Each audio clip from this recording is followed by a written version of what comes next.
Hey, you thought it was John Hello. and Aaron? Well, guess what, idiot? It's me. Hi, Take that it's for having Forrest Valkai, expectations. filling in for Godless Engineer here on August 18th, 2025, and joined by the person you're actually here to see, Aaron Adair. How are you, dude? Wait. Who says they want to see me? Yeah, man. Oh, I literally just got a phone call from Jimmy and sprinted in here and got everything set up. So I'm kind of a mess. I'm a little bit all over the place right now. But ready for the show. And we've already got callers coming in too. Things are going phenomenally well. For those what don't know, this is a show for anybody who is skeptical about science or has supernatural beliefs who want to talk to experts in various fields. And so here we've got Aaron Adair, who's a physicist. You've got me, who's a biologist. If you have questions about the Big Bang, if you have questions about evolution, if you have questions about the age of the Earth, if you have questions about how chemistry becomes biology, if you have questions about the nature of reality, this is a great place to call in and we'll tell you what we know or what we don't know. And what's even more exciting is if you believe in a god or gods or angels or demons or devils or whatever, or if you believe in the Loch Ness Monster or Bigfoot, or if you don't believe in vaccines or climate change, or if you think that sex and gender are synonymous and binary, or if you think that people like Aaron and I are just in some elite club in an ivory tower making all sorts of money telling you all this science, girl, we are here to disabuse you of those illusions. So call in and talk to us. That's literally what we're here for. Aaron's very nice and I'm an idiot, so you have nothing to worry about as far as being yelled at or screamed at or anything like that. Unless you were a dick, we won't be dicks either. Number on the bottom of the screen, 720-619-2288. Pick up that phone and call right now because lines are already filling up. We have a few spots open still, and as we continue to go throughout the show, and we end one call, there will be usually another line open until a certain point when we will close them. So there's still spots open right now, 720-619-2288. Or if you don't want to use your phone, you can call in over the internet using the web link down in the description. Aaron, my dude, how are you? I'm doing okay, but I'm feeling a little bit called out from your selection of skeptical options, considering I have very firm evidence that Bigfoot invented the COVID vaccine to pump 5G into my body. It's true. It's very true. Call in and talk about it. Do you have anything going on you want to announce, showcase, promote, talk about before we get started? So I'll note that this last weekend, the Line just had its first LineCon. I got to be one of the talkers for that, and it is still available there for repeat watching if you are a patron of at least the $15 level. There'll be some other rollouts later, but if you have interest in that, boy oh boy, do you want there. And of course, there'll be more LineCons down the road. Tell me more about that. I got to step out of the room for 1 second. Like I said, I just rushed in here and I just realized I've got something. I'll be right back in 2 seconds. Say more things about that.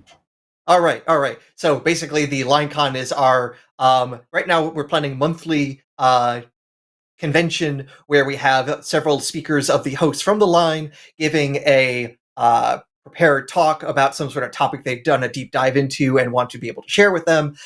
This last time around, it was Owen Morgan, myself, and Matt Dillahunty. Owen focused on what was the religious landscape in Nazi Germany and what can we do to maybe be a little bit less down that road. I focused on developments in physics that are very recent, that are affecting you now, and we actually have darn good reason to think that science is doing great, awesome stuff, even though you might have heard otherwise by some more cynical voices. And Matt told you about the basics of logic. And if you listen to that and you're still being illogical, go back and listen again. Love that. All right, sick. With that, we've already got, like I said, we already got calls coming in. We got looks like 6 people on the line right now. So we'll hope they stick around. Do you have any in particular that you're looking at? I see a couple that are directed at you, and I would love to start with those. Yeah, I'm being called out very directly by these callers, so I think we need to do our best to live up to the expectations or collapse as quickly as possible. Yeah, dude. All right, sick. Do you have one that you like first? Because I see one that I prefer. Forrest's choice. Okay, let's start then with Selly, pronouns he and they, calling in from prickly attachments. Sometimes you want them. Who has questions about cosmic expansion. I also have questions about cosmic expansion. That's why I like this one, because it's something that I can say exists and I can explain why, but I don't know anything enough about to talk about it. Sally, you're on the line with Forrest and Aaron. How are you doing today? I am well. It was actually she and they. What did I say? Oh, she did I and not they. say he, they? Did I? Yes, I you did. apologize. That's my fault. I just misread. All right. So, yeah, I was just thinking about how, when cosmic expansion, like, causes, the photons to, like, go through redshift, aren't, like, redshifted photons less energetic than the more bluish hue ones? And wouldn't that, violate, conservation of energy? Okay. I see where you're going with this. So, just to give a bit of background for the whole audience, if we are looking deep into the universe, by looking farther and farther away, that means light has taken more time to travel. So, effectively, looking farther into the depths of space means we're looking back in time. And we notice that the light very, very far away from us, from like very, very distant galaxies, are redshifted. All the light has like been shifted in the redward direction, and you can get that effect either if they're moving away from us at some pretty good clip of speed, or if it's also the case that the universe is expanding. Now, where is the energy going with that? Because we know that there's this direct relationship between the frequency of light and the energy of light. It's actually a very direct relationship. The higher the frequency, the smaller the wavelength, the more energy there is in that photon. So if it's redshifting, that means it's going to a lower frequency and should have energy loss. Where does the energy go? Awesome question. And think of it this way. If you have a ball and you throw it upwards, it starts to slow down, right? Mm-hmm. And in that case, it's slowing down, so it's clearly losing kinetic energy. And we explained that from it basically the force of gravity acting on it and doing work on it, so it's losing its kinetic energy that way. Fundamentally, a similar thing is happening with the expansion of space-time, that the light is, in a sense, having to go uphill in the same way that throwing the rock is going uphill, is going up and losing energy that way, fighting gravity. The same way with basically the stretching of space-time, that you are effectively losing that apparent energy. Now, here's the other thing that it took me a while to finally come to accept. In general relativity, in non-flat spacetimes, in non-static spacetimes, energy is not necessarily conserved. And the fascinating thing is, when this was first discovered as an issue with Einstein's theory of general relativity, Einstein was basically having a bunch of oh shit moments. And this brilliant mathematician came along by the name of Emmy Noether, a brilliant female physicist, mathematician of the early 20th century. And as you can imagine, being a woman in the early 20th century in academia was what we'd call shit hard time trying to be a physicist back then. She had to really, really push hard to get any of her appointments, even at lesser prestigious positions. And yet she was an absolute genius. She was a student of David Hilbert, like the premier mathematician of the world at that time. And she basically came along and said, oh, so here's the issue, that there is this underlying relationship between symmetries of space and conservation laws, symmetries of time and conservation laws. And because in Einstein's theory of general relativity, space and time can get bent, you no longer have those nice, clean transitions. So the idea is that normally in like a nice flat space-time, the angle that you would observe an experiment doesn't affect the result of the experiment. Your choice of coordinate system doesn't matter. But in a curved space-time, now all of a sudden the position, the angle of things does matter. And Noether's theorem of the relationships between translations and conservation laws is something that's fundamental to modern physics, and was the thing that fixed Einstein's work, showing, hey, you actually can't define energy and momentum when you have a non-flat, non-static space-time. So fundamentally, you lose the ability to apply energy conservation when you have weird states like this. So this is how we're able to consistently explain why you can have redshift due to the expansion of the universe and not think we've destroyed one of our fundamental theorems in physics. All right, Another way to put it, silly, is that to answer your question required a huge amount of background and realizing there's some really subtle stuff going on at the foundations of physics that had to be worked out before this observation could make sense. So you asked a really perceptive question. All right. That's a bit much to take in all at once, but I will probably just give Rewatch that this. another listen when the video drops. Yeah. Just to super fast summarize, in expanding spacetimes, energy is not necessarily conserved because energy can't be clearly defined in that case. So the fact that light loses energy in that process isn't inconsistent, and fundamentally is losing energy in the same kind of way that a baseball rolling uphill or being thrown up loses kinetic energy as it's traveling. All right. Well, that seems to answer my question. I'll definitely give the whole thing another listen just to help that sink in yes. Yeah. And I strongly recommend learning more about Emmy Netter. She was, like I say, not only an absolute genius, but she got the double whammy of being a woman and a Jew in early 20th century Germany. And so she also had to flee Germany, got a small professorship here in the US. And when she died, her obituary was written by Einstein. So everyone could clearly tell, holy cow, is this woman smart? And the Nazis were like, we got to be extra Nazi about this person.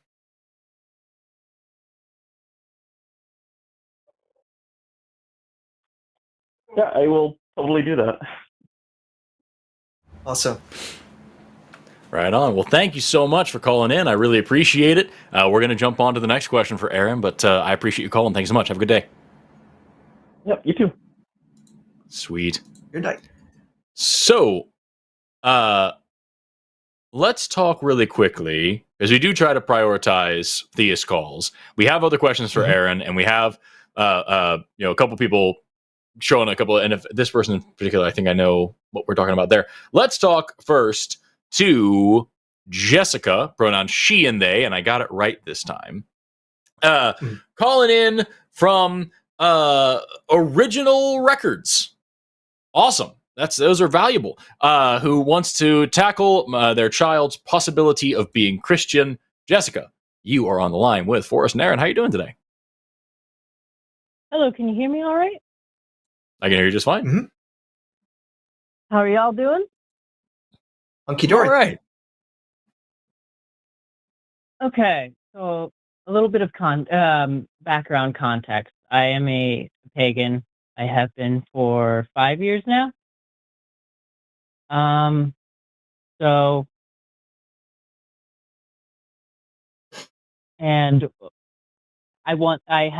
in my future, the possibility of having children is,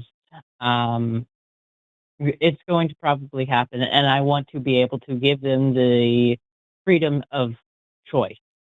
Basically choose if they want to be Christian, if they want to follow in my footsteps and be pagan, if they want to be Muslim or whatever. My issue is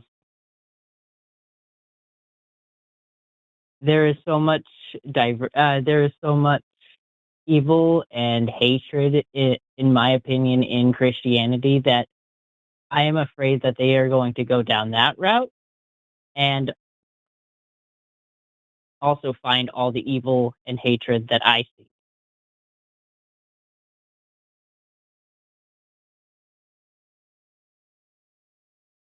I think I understand the fear, but, well, I guess the question is this. Do you think, well, what fraction of Christians do you think are that kind of thing? Do you think this is the rarity for Christians to be evil in this way? Or do you think it's normal for Christians to be evil in the way that you're worried about? So it's a little bit of both. I think it can be easily converted to an evil tactic for evil people. But I do believe that there are good Christians out there donating to homeless people, participating in their local community, all of that. But that doesn't negate all of the bad people in that sect.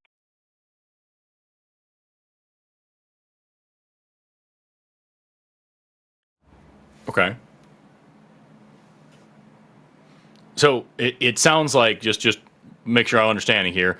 You are a Christian and you want to raise your child Christian, but you understand there are No, bad no, no. Christians She out said there. she's pagan. No, I'm. Oh, pardon me. pagan. I pardon. You're right. You did say that. Forgive me. I was kind of distracted. So, but you don't want them to fall into the shitty parts of religion.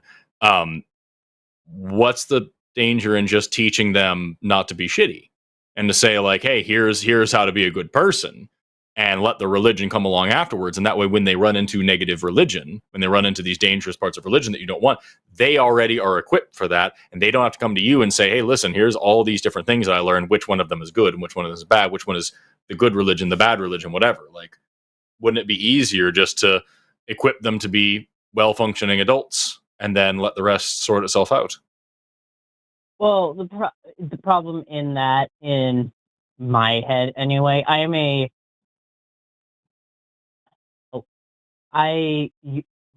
like years and years ago, I was actually a conservative, and I've changed my ways since then. I was a pretty shitty conservative because just the line of thinking that I fell into. How that fits in is kids are going to have their own autonomy. They're going to have their own stuff that goes through their mind. They're going to have their own friend group that talk about stuff that I'm not going to know about. Sure, but like that's So I grew up pagan, and I was surrounded by Christians, and I had people tell me horrible shit about Christianity all the time, and horrible shit about my beliefs all the time, and horrible shit in general all the time. But one of the few things my family did that I really liked is that they taught me how to be a good person. And they just taught me how to sift through that kind of shit and say, like, okay, before I decide whether or not I really like this idea, or whether or not I agree with the metaphysics of it, or the theology of it, or whatever like that, you are fundamentally telling me who to hate, and therefore I'm not particularly interested in the rest of your rhetoric. And like, I was able to sift through a lot of the stuff that probably would have been convincing to me growing up in Oklahoma. And I can tell you, I was tempted by Christianity quite a bit because I was surrounded by it quite a bit. And I was like, hey, this all this symbology and this shit that's all around me, pushed on me all the time, sounds pretty neat sometimes. And then the second I talked to Christians about it, and they talked about their homophobic, transphobic beliefs, they talked about, the justifications for horrible things in the Bible, that's at that point I was able to be like, all right, so clearly this book club isn't for me. I can now go into this with a clearer head. And I wonder if that wouldn't work for you.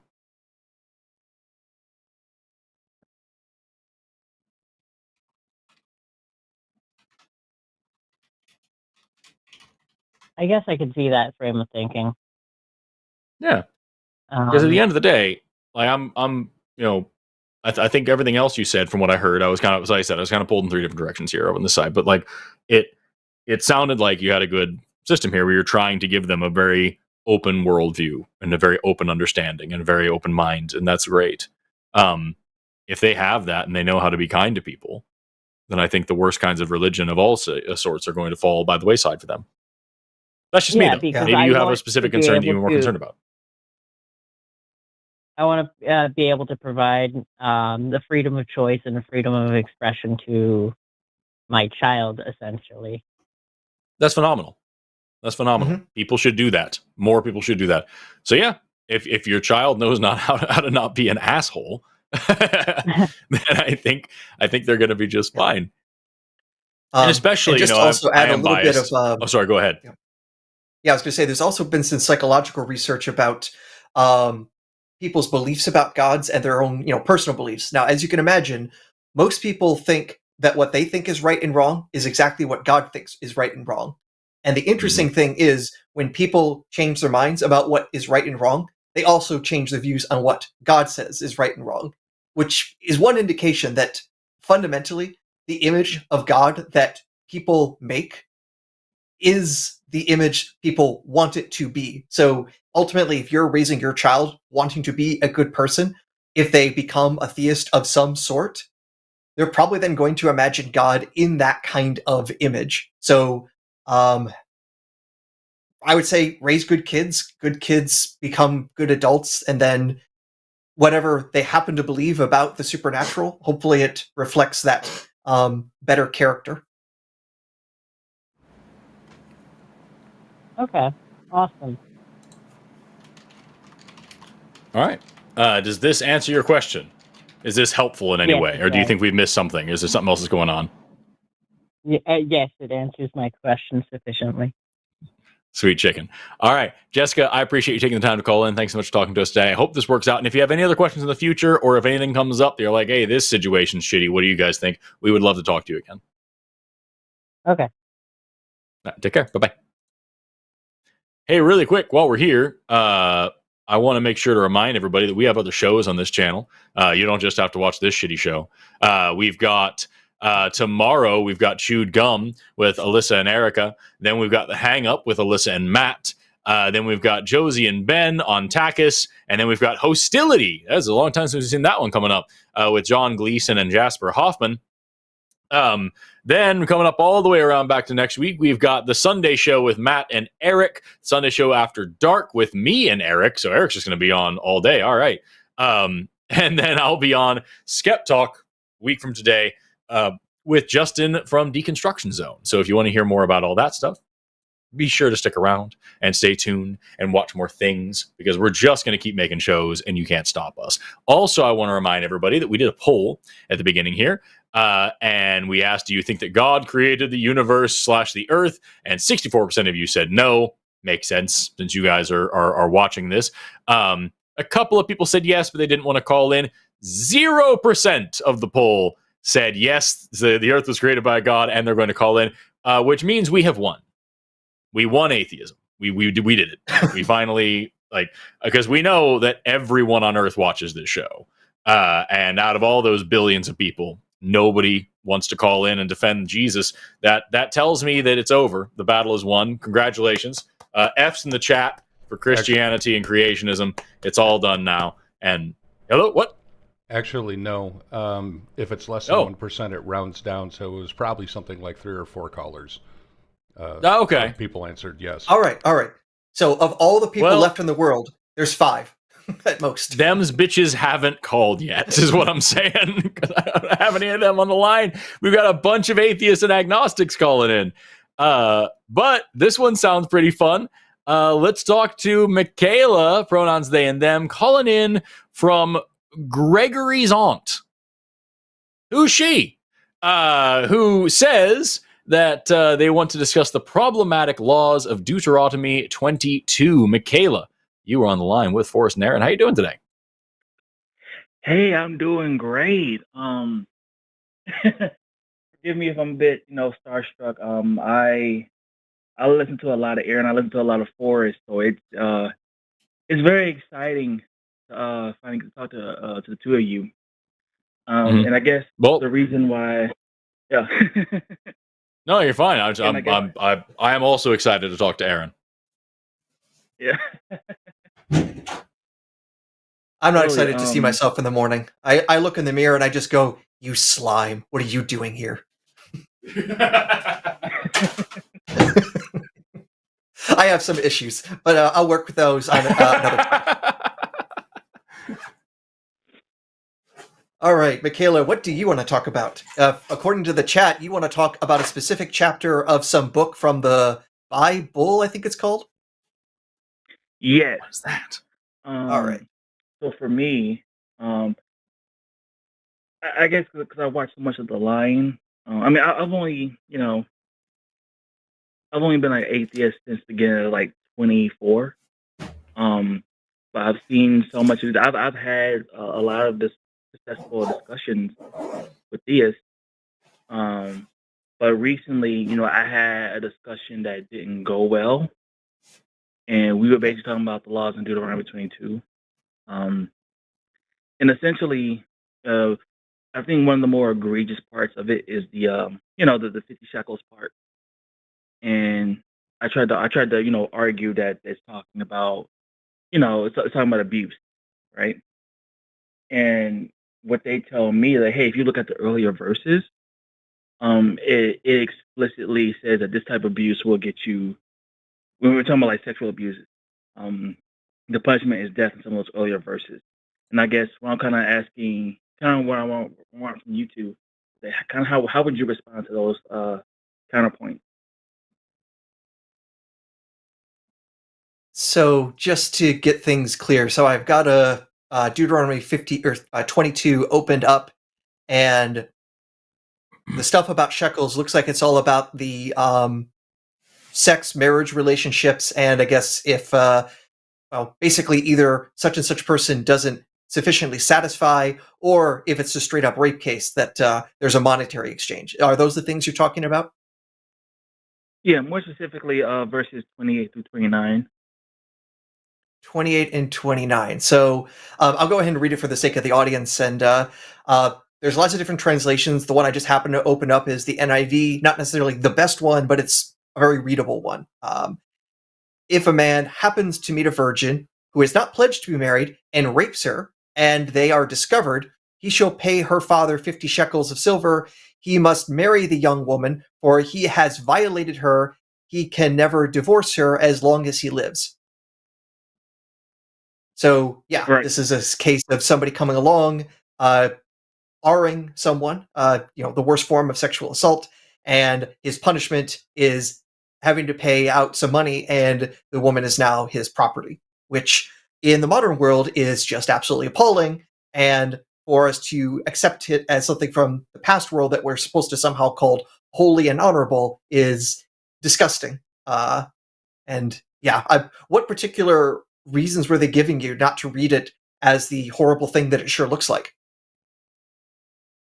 Yeah, so they were trying to argue that it was because the people I was arguing, they only care about the KJV, and the KJV that's doesn't what I've got. word it. So yeah, I guess when people read the KJV version of it, they kind of like pointed at, oh, it was like kind of. I mean, I don't believe in something being somewhat consensual.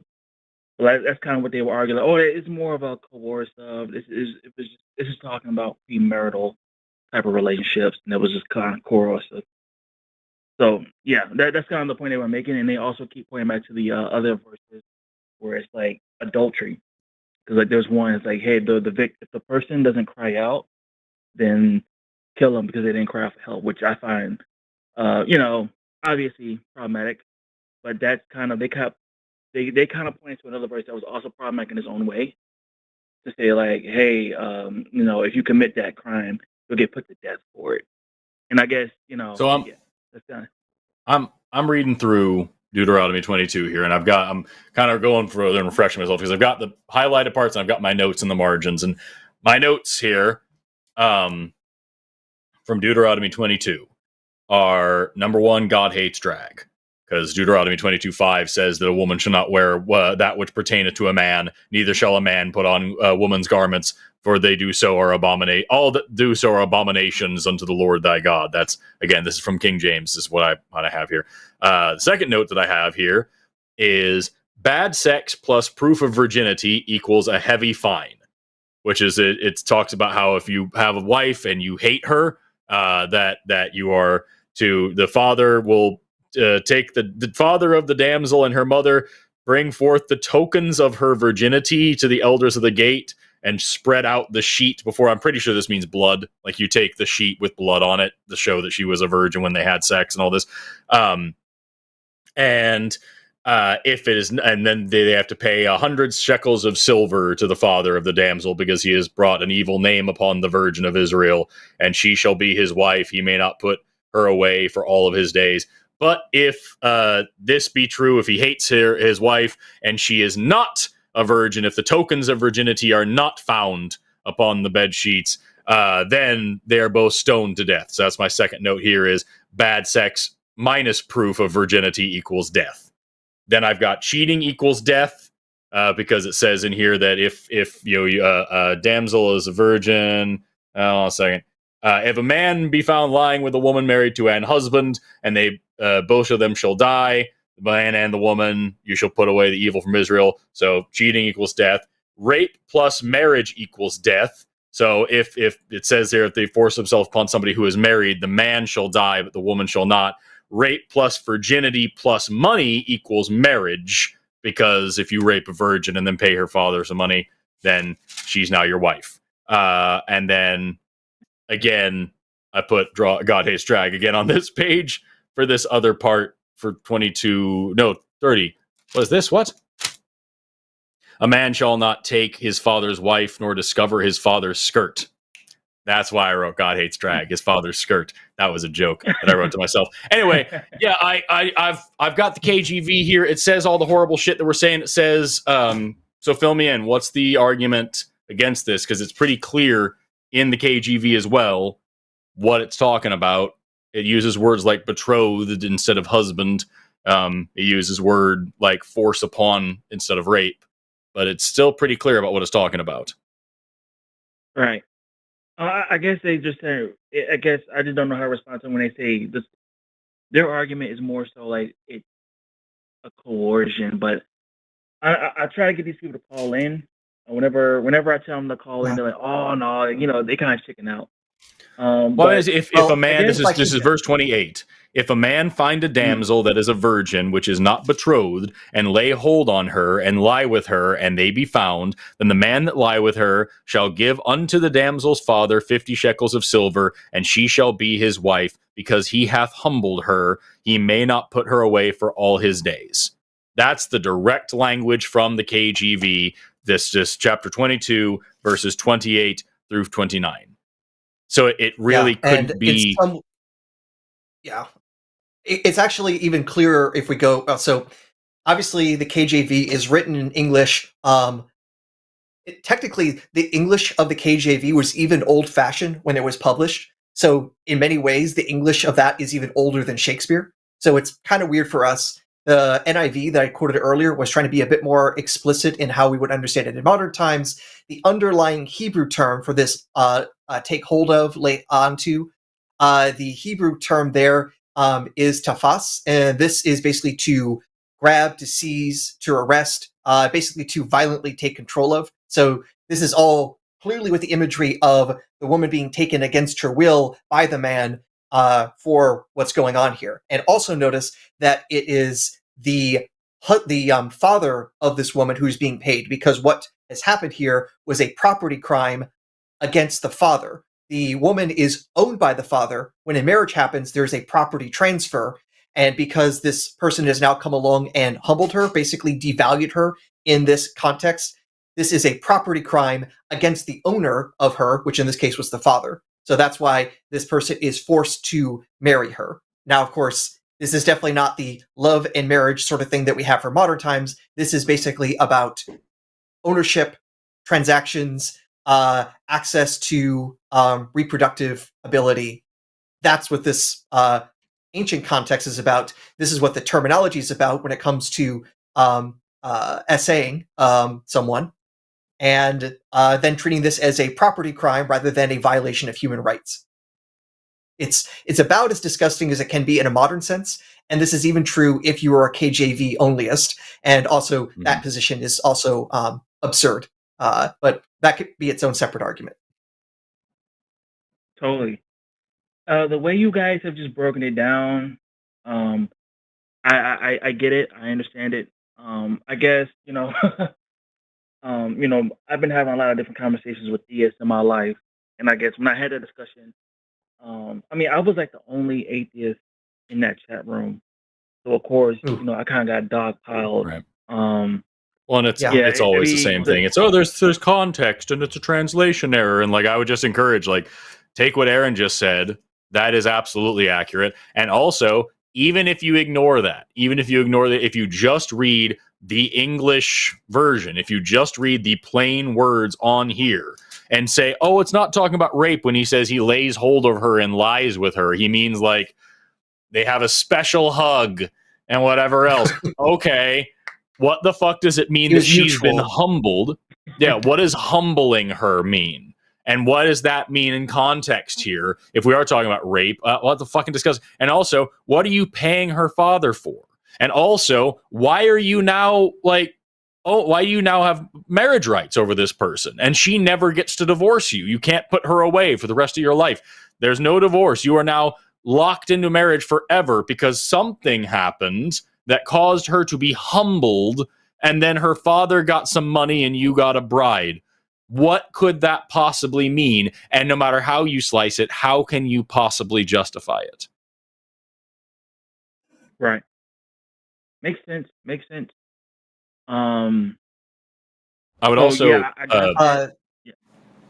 Sorry, go ahead, Aaron. You go first because I have something slightly different. I was going to say, if you, of course, are in debate circumstances like this, the best thing you could probably do in that sort of case is asking them, if you think that this is a good law, do you think this should be the law of the land? Do you think this is actually good in a modern context? I fear some of them would say yes, but I would imagine most would say no, with a lot of hemming and hawing and avoiding it, because we see that on the show here all the time. It's pulling teeth so often for people to answer yes or no questions. But if they don't think that this is appropriate in modern times, then that is already helping you in these discussions to show them how ancient and backwards these are, that these cannot be a guide for modern times. If you agree, this cannot work. This law cannot work and fit our values in the modern world. Mm. And if they are okay with this, then they're basically they're not just Nazis, they're ancient Nazis. Well, the weirdest kind.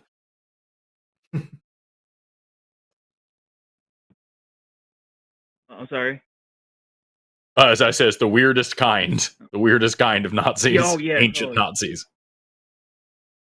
Yeah, I'm loving the arguments you guys gave me. Because even if someone tries to, because again, kind of like they'll bring up the earlier laws, like, hey, this person who committed SA got put to death. Even if they do make that argument, I can still kind of give like Aaron's argument about that. Okay, what about? Do you still think this is a good law? Would you want to accept 50 shekels from a person who did it to your daughter, or the modern day equivalent of 50 shekels is today? I think that's a good thing to stand on. And before I get out of here, is it okay if I had like 2 super quick questions for both of you? Sure. And I have a quick thing for you also at the end. Oh, sure thing. So I guess for Aaron, so I guess 'cause I was watching. I understand when it comes to like black holes, and especially how they're depicted in like science fiction. I understand it's fantasy, right? But is there any when we're talking about black holes? Is there any truth to this concept that there could be like some type of time dilation or time manipulation going on with? We know there is, but it's also very observer dependent. So if you, Michaela, decided to go to the nearest black hole and jump in because you just want to find out what happens, you would pass through the event horizon, and assuming you could actually like hold together your body, because in the process you'd actually probably get stretched apart into a long chain of atoms in a process literally called spaghettification, because you'd basically be ripped apart into a strand of spaghetti. So the scientific term is that. But assuming you hold yourself together, you will go through and you will pass through the event horizon, and you will not notice any weird time yourself. On the other hand, Forrest, who for some reason got a really nice telescope for Christmas, pointed it at you, seeing you fall into the black hole, and what he will notice is that as you are getting closer and closer to the event horizon, the color of the light you give off becomes more and more redshifted. His telescope is really good, and he can see your watch, and he sees that it's ticking slower and slower, to the point that as you are approaching the event horizon, time slows down more and more until it stops, and Forrest never sees you cross over the event horizon. You are there stuck for eternity at the edge of the black hole. That's what Forrest will see. Well, you'll pop in, you'll go inside. Yeah. And of course, what do you see inside? That is nothing but theory at this point. You see theory. Oh, 1 second. I'm sorry.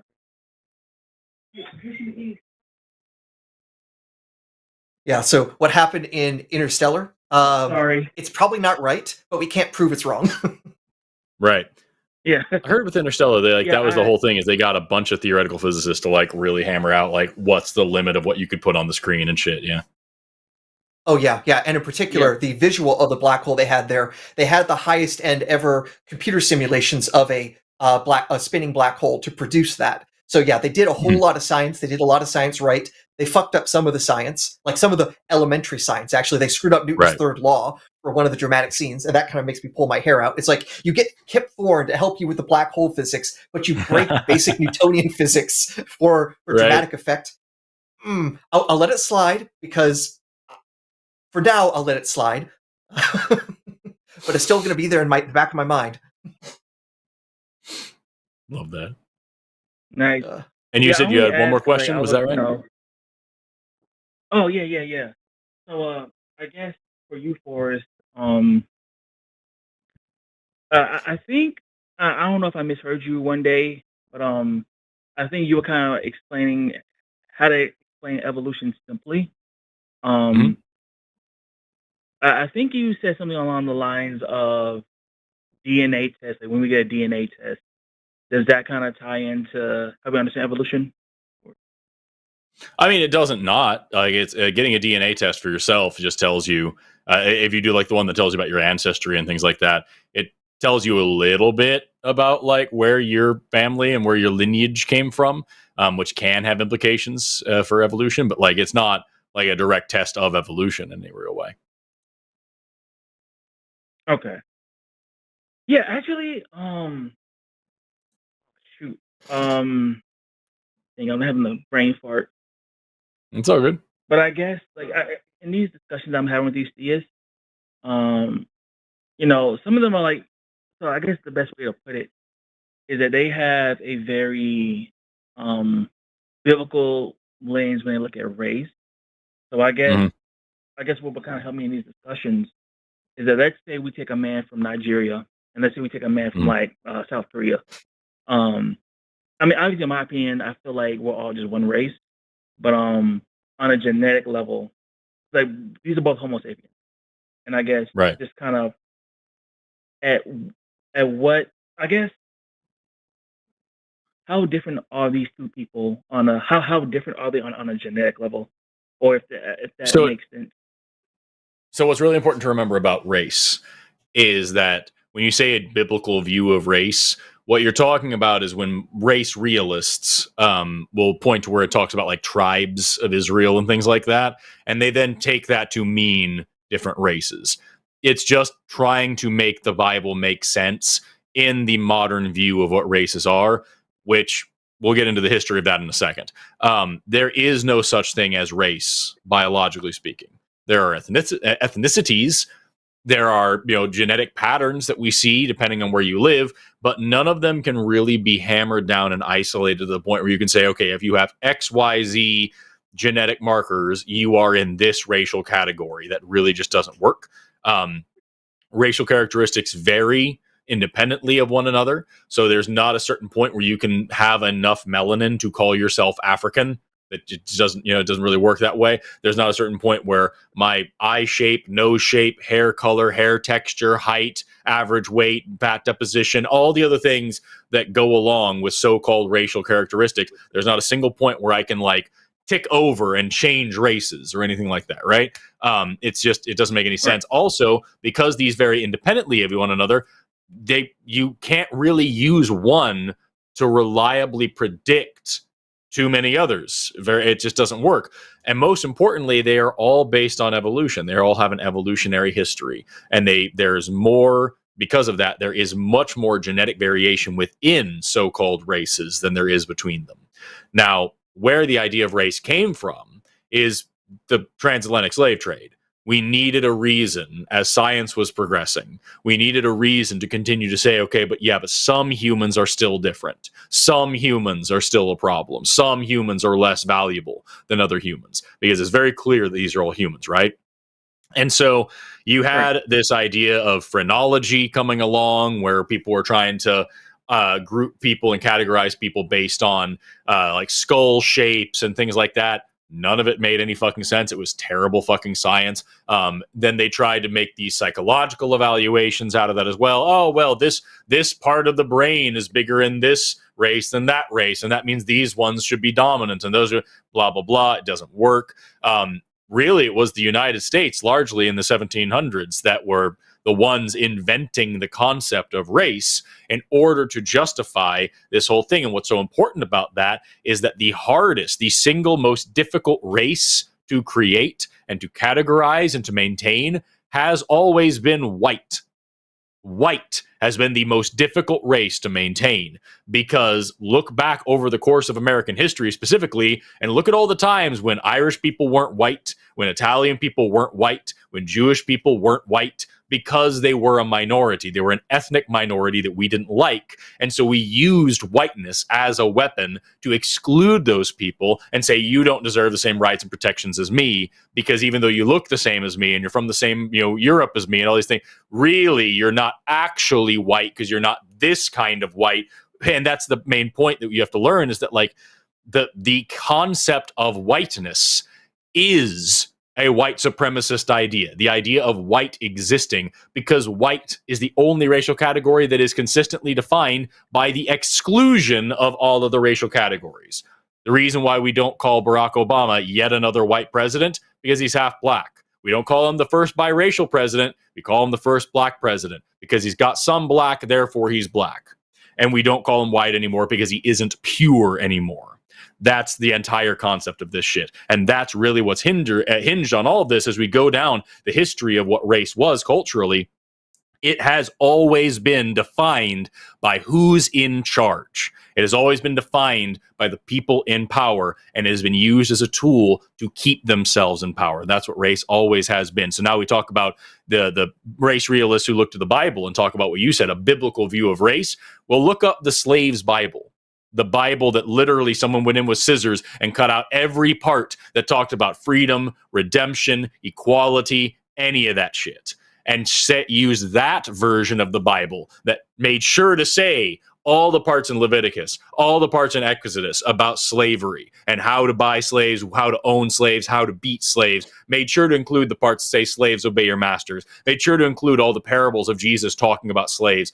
All of that is what was left in there. And then that was used by slave owners to teach slaves that it is their place in the universe to be slaves. The curse of Ham is still upon them. This is the will of God. That's why in the Articles of Secession, the Declaration of Secession from Texas, when Texas seceded from the U.S. and joined the Confederacy, look up the fucking Declaration of Secession, and it says that the enslavement of Africans is the will of God. It is the natural order of things that every Christian nation should uphold, because this is clearly what our Christian faith leads us to do. So if these people that you're talking to like to talk about a Christian view of faith, a Christian view of race, or a biblical view of race, what they are talking about is white supremacy, because there is no biblical view of race in a real sense. This is a 2,000-year-old fucking sex and slavery manual. It doesn't really mention race outside of it has different rules for slaves that are Hebrews and slaves that are not Hebrews. But even then, that's not a racial category, right? That's an ethnic category. It doesn't mention anything about skin color, eye color, hair color, any of the other shit that we talk about nowadays. It only talks about whether or not you're a Jew.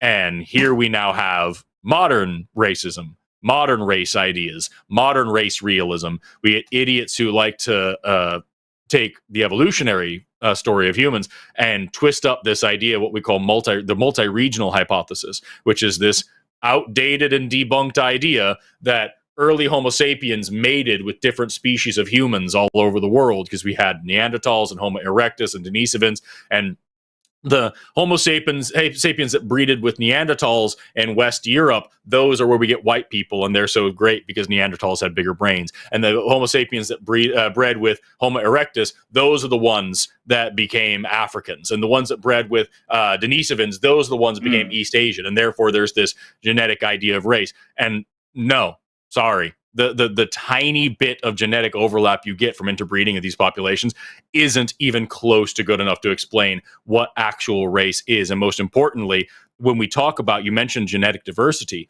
when we take the most disparate races that you can imagine outside of Africa, right? Take a Scandinavian Nordic dude, the Aryan guy that everybody likes, right? And then take somebody from fucking, Borneo, with a Southeast Asian with dark skin and dark eyes. They are more genetically similar than any two random black Africans, because we had a bottleneck event when Homo sapiens left Africa that reduced our population significantly. So black people in Africa, monumentally more genetic diversity than any two other random people anywhere in the world, because race is not a real motherfucking thing. Wow.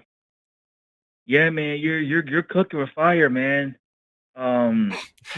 I greatly appreciate everything you said. Like, yeah. If people want to know about this, if your peeps want to know about this, check out, here's a book that's great. It's called Race, Are We So Different? Second edition. This is a textbook from grad school for me. It's published by the American Anthropological Association. This is a great little book that details what race is and isn't, how it was invented, how it was created, all sorts of cool stuff. Talks about the scientific and the cultural side of it. Great little book. And the last thing also that I would say to you, and this is a little bit off topic, but we were talking at the beginning of this call about Deuteronomy 22. I just want to say, if you're in this stuff if you're in the weeds and whatever message board you're talking to Christians in, and they say, no, Deuteronomy 22 means blah, blah, blah, blah. Deuteronomy 23 verses 1 and 2. He that is wounded in the stones, or hath his privy member cut off, shall not enter into the congregation of the Lord. A bastard shall not enter into the congregation of the Lord. Even to his 10th generation, he shall not enter into the congregation of the Lord. So that's verses 1 and 2 of the very next chapter. No dick, no dad, no service in the house of God. Ask them if they think that is also appropriate and it actually still represents, what Christianity should be. And if I can add one more thing to this list as well, if you're dealing with people saying that they're going to use the Bible to support racism, have them go to Numbers 12, where Moses is being attacked by his siblings for having a Cushite wife. And Cushite basically in this context means Ethiopian, black African wife. And God literally comes down in a pillar of cloud and fire and basically says, I'm totally cool with Moses. He's my bro. Miriam, why are you questioning him? Have some leprosy. So if anything, you could take from that, God is cool with interracial marriage. So, put that in your pipe and smoke it, I would say to the racist trying to use the Bible. He also only punishes Miriam. Out of all the people that are coming out against Moses, it's only Miriam that gets punished. Yep. Yeah. I guess what I'll leave you with is that, whenever people try to talk about, there's a person very close to me, and I've said this on the line before, but this person was saying that looking at race through the biblical lens, they said that Jesus, they were trying to explain to me that people from China are from Moab because Jesus said that Moab is his wash pen and Chinese Americans own laundromats. Therefore, Chinese people are Moabites. When they said that, I knew they were dumb as all hell, and it doesn't match. No surprise, that isn't how biology works, and these people don't understand biology. Also, the whole association, the whole stereotyping of Asians, especially Asian men, doing laundry is because of American laws in the 19th century. So with the things like the Chinese Exclusion Act going on in like the 1870s, minimizing or completely blocking migration from the East to the United States, there was also laws going that basically preventing Chinese men working in fields that are supposed to be like dignified male roles. And so they were forced then to do things like cooking and cleaning. And so that's why there's a preponderance of laundromats with Asian men running things, or lots of Chinese restaurants. That a lot of that was pushed because especially Chinese men, were pushed out of doing the other more quote unquote traditional male roles. So basically, the law comes along to fuck with a group of people, and then a stereotype comes along to justify how they were fucked over. It's the same thing with black people and watermelons. When black people were emancipated, they weren't allowed to have most jobs, and most other jobs wouldn't hire them anyway. And so they started farming. And one thing that's really easy to grow in those parts of the country, and something you can produce a lot of and sell in the summer heat, is watermelon. And watermelon became like this massive crop where black people in different families were all sharing this technology, this agricultural techniques of how to grow watermelon and make yourself some money. And so rather than just admitting that everybody likes watermelon, that's why it's so fucking popular, we took these people exactly like what Aaron's talking about.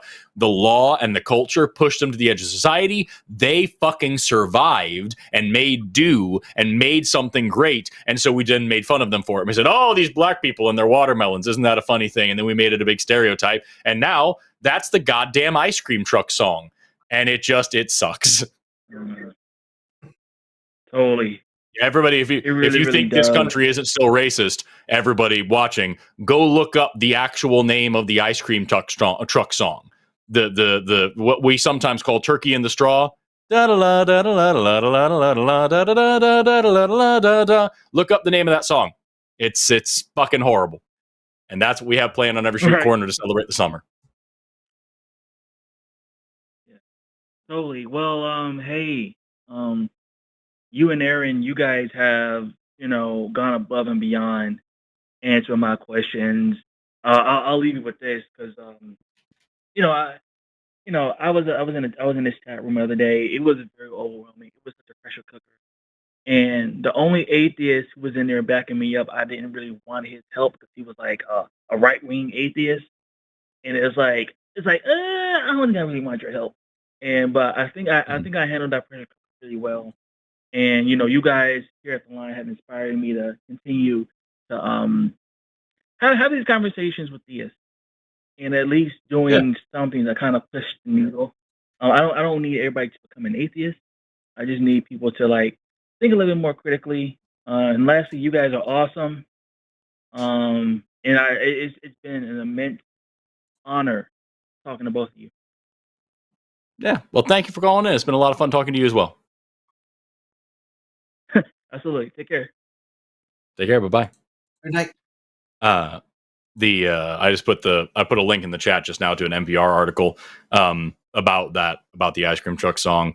The people are talking about chicken as well. That was another one that was from, I believe that was from the Birth of a Nation movie, wasn't it? I think that's what it's called. I don't remember. It was early 1900s, and it was like this Klan propaganda movie that came out. I think it's Birth of a Nation. It's this Klan propaganda movie. And they was all about how whites made America and how they're the true manifest destiny sent by God to make civilize the world and blah blah blah. And in that they showed, I believe it was a vignette of like a horrible future where black people are allowed in Congress or something. I forgot what exactly it was, but it was an image of a guy in blackface eating chicken like real sloppy and licking his fingers and slipping the bones and throwing them and just being really messy and gross, which in this picture of like polite white society and it's all has to be so perfect and proper, and then this guy's eating so disgustingly and acting like a filthy animal, and then that became the stereotype for that as well.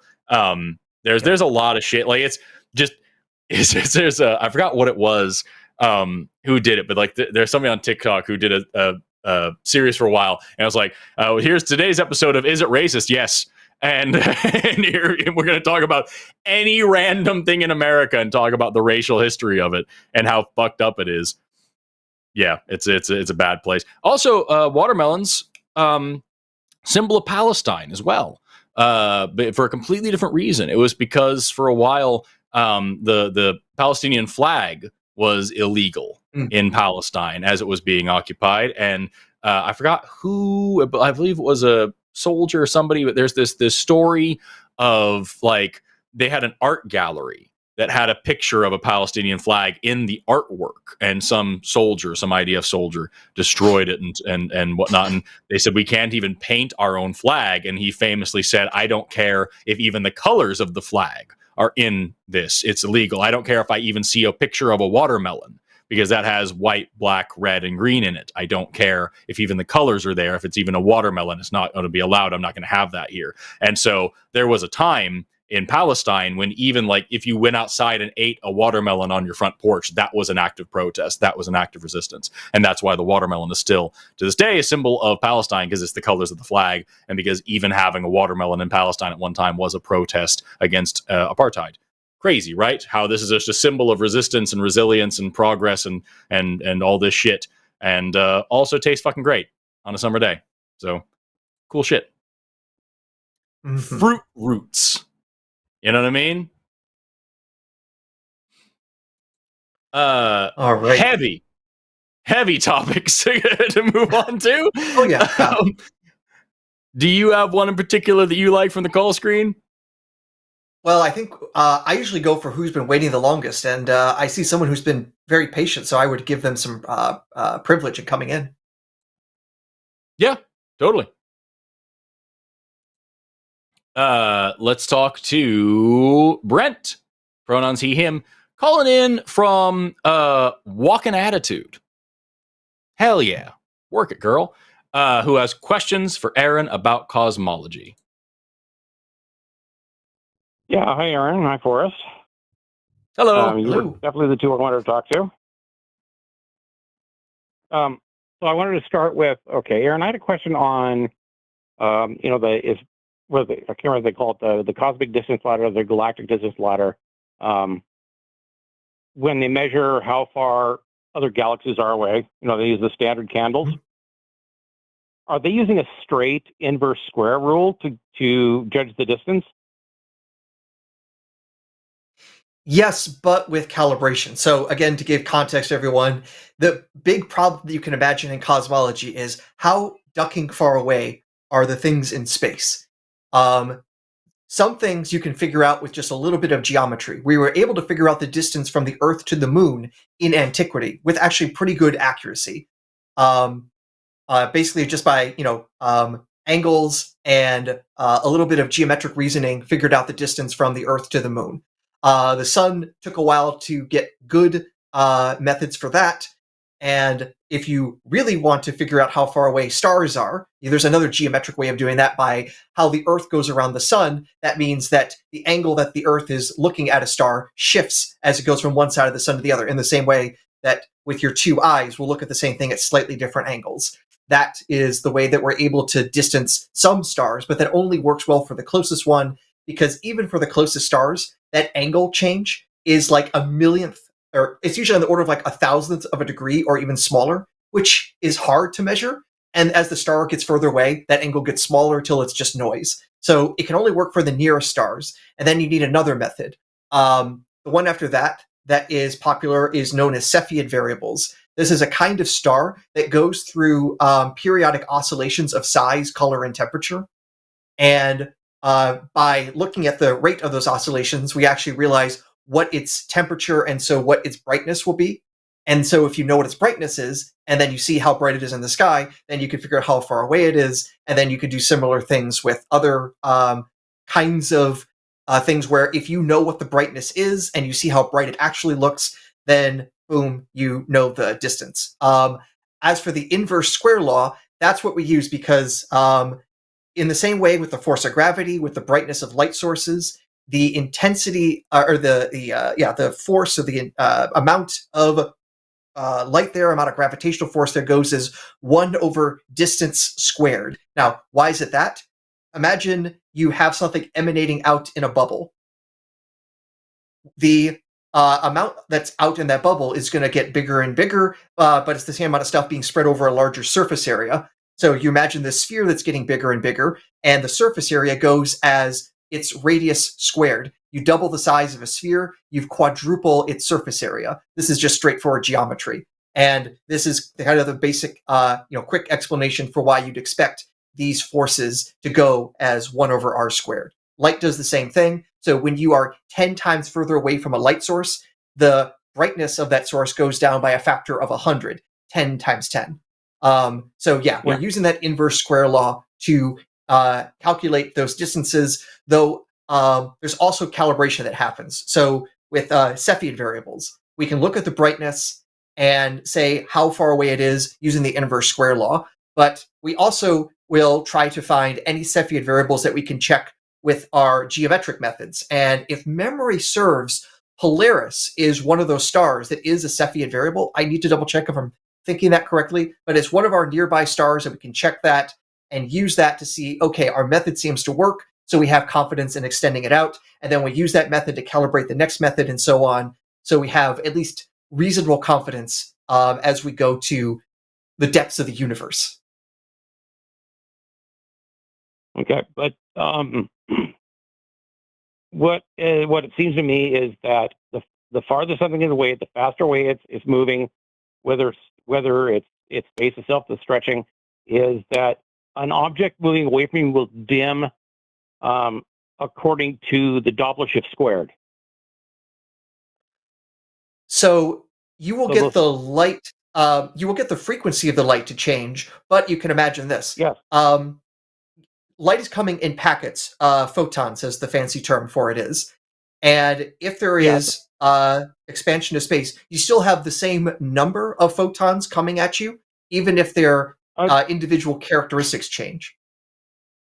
Yeah, but if it's coming toward you and it's going to lengthen and give you that red shift, but that light is also going to spread out in the Y and Z directions, making it dimmer. An individual packet will stay the same, but the overall light you'll get will be less.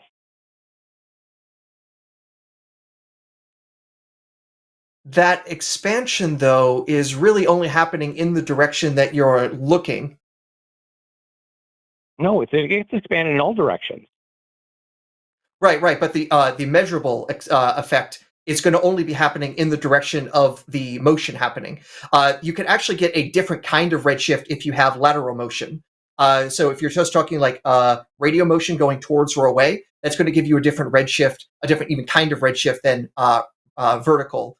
Now, the reason you'll get a vertical redshift is actually due to special relativity, because if you're going faster, time slows down, that sort of weird effect, which also means it's going to change the frequency of the light that you're looking at. So you get a redshift that kind of way, but it means that we can actually distinguish between effects horizontally and effects vertically. So the expansion of space in the directions perpendicular to the direction you're looking should not affect the actual brightness in that sort of way. I'm also thinking that it's ultimately a matter of the angle, and the angle itself is still going to be the same even if your metric is expanding. So unless I'm really missing something, I don't think that's a serious problem. I think that's one of the reasons.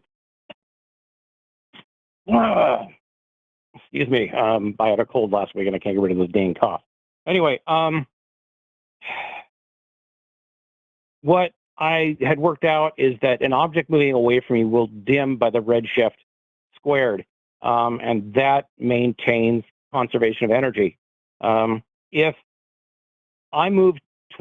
you end up moving towards something at a fast rate, that object will appear to be farther away, but it will also behave as though it's farther away. You will react to it as though it's farther away. I don't think what you're saying is true, and I'm just thinking, for example, when it comes to a sound source, the loudness of a sound is only a function of how far away it is, not how fast it's moving towards me. It'll affect the pitch of the sound, but it doesn't affect the volume of the sound.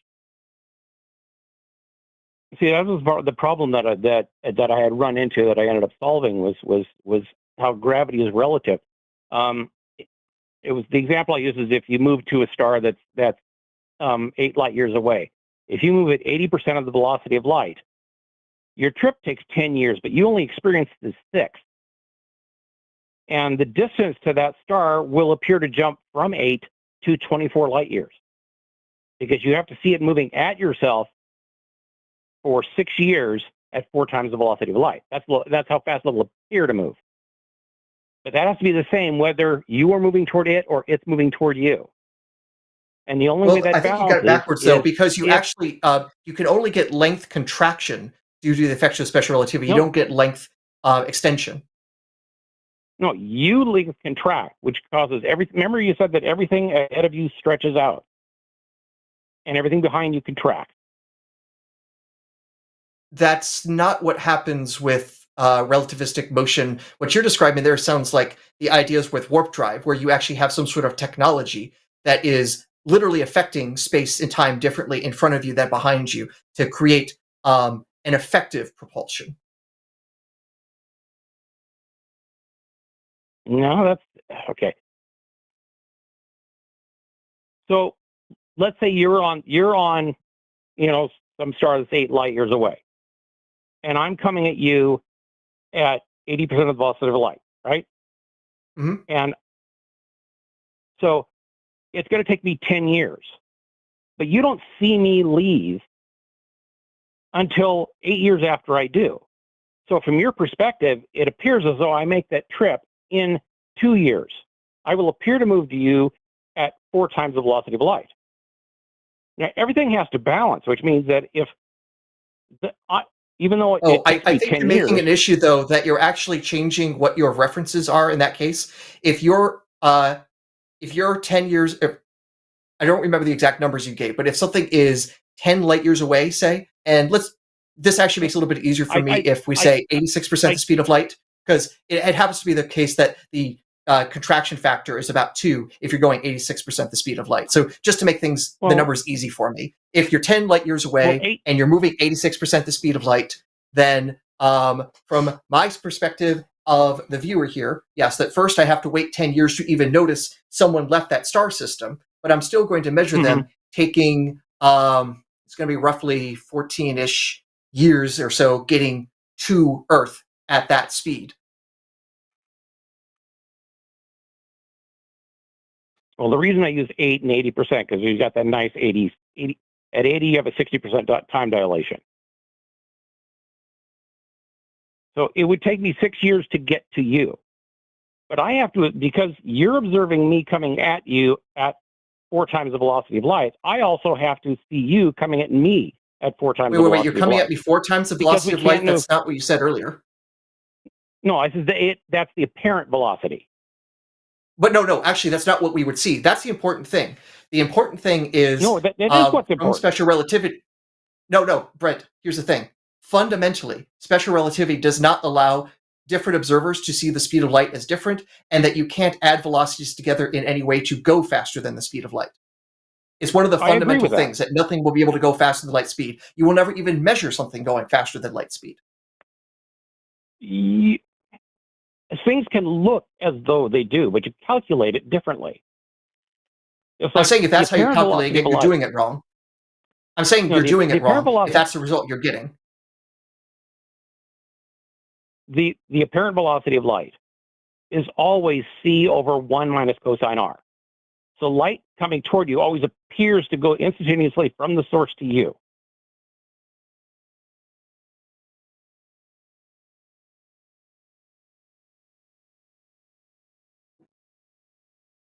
I don't know how this is relevant to what I'm saying. I don't know. God, I thought I had all this. But and just from what you're mentioning here, by talking about like this 80% factor, and then getting 4 times, I'm wondering, here's the thing, 9 times out of 10, I make a mistake in my math by missing a minus sign. And I wonder if it's just that simple. There might be a minus sign issue in like the denominator of your equation when you're calculating things. Because 9 times out of 10, it's factors of 2 and it's minus signs that are the bane of physics calculations. I have run over the numbers many times. And I've done this as well and made the same mistake many times. Like I say, if you are getting things that are not allowed by the theory, then you're almost certainly making a mistake. And where the mistake is can be really subtle. I'm just guessing it's a minus sign because that's the first thing I go and double check because that's usually the kind of mistakes I make.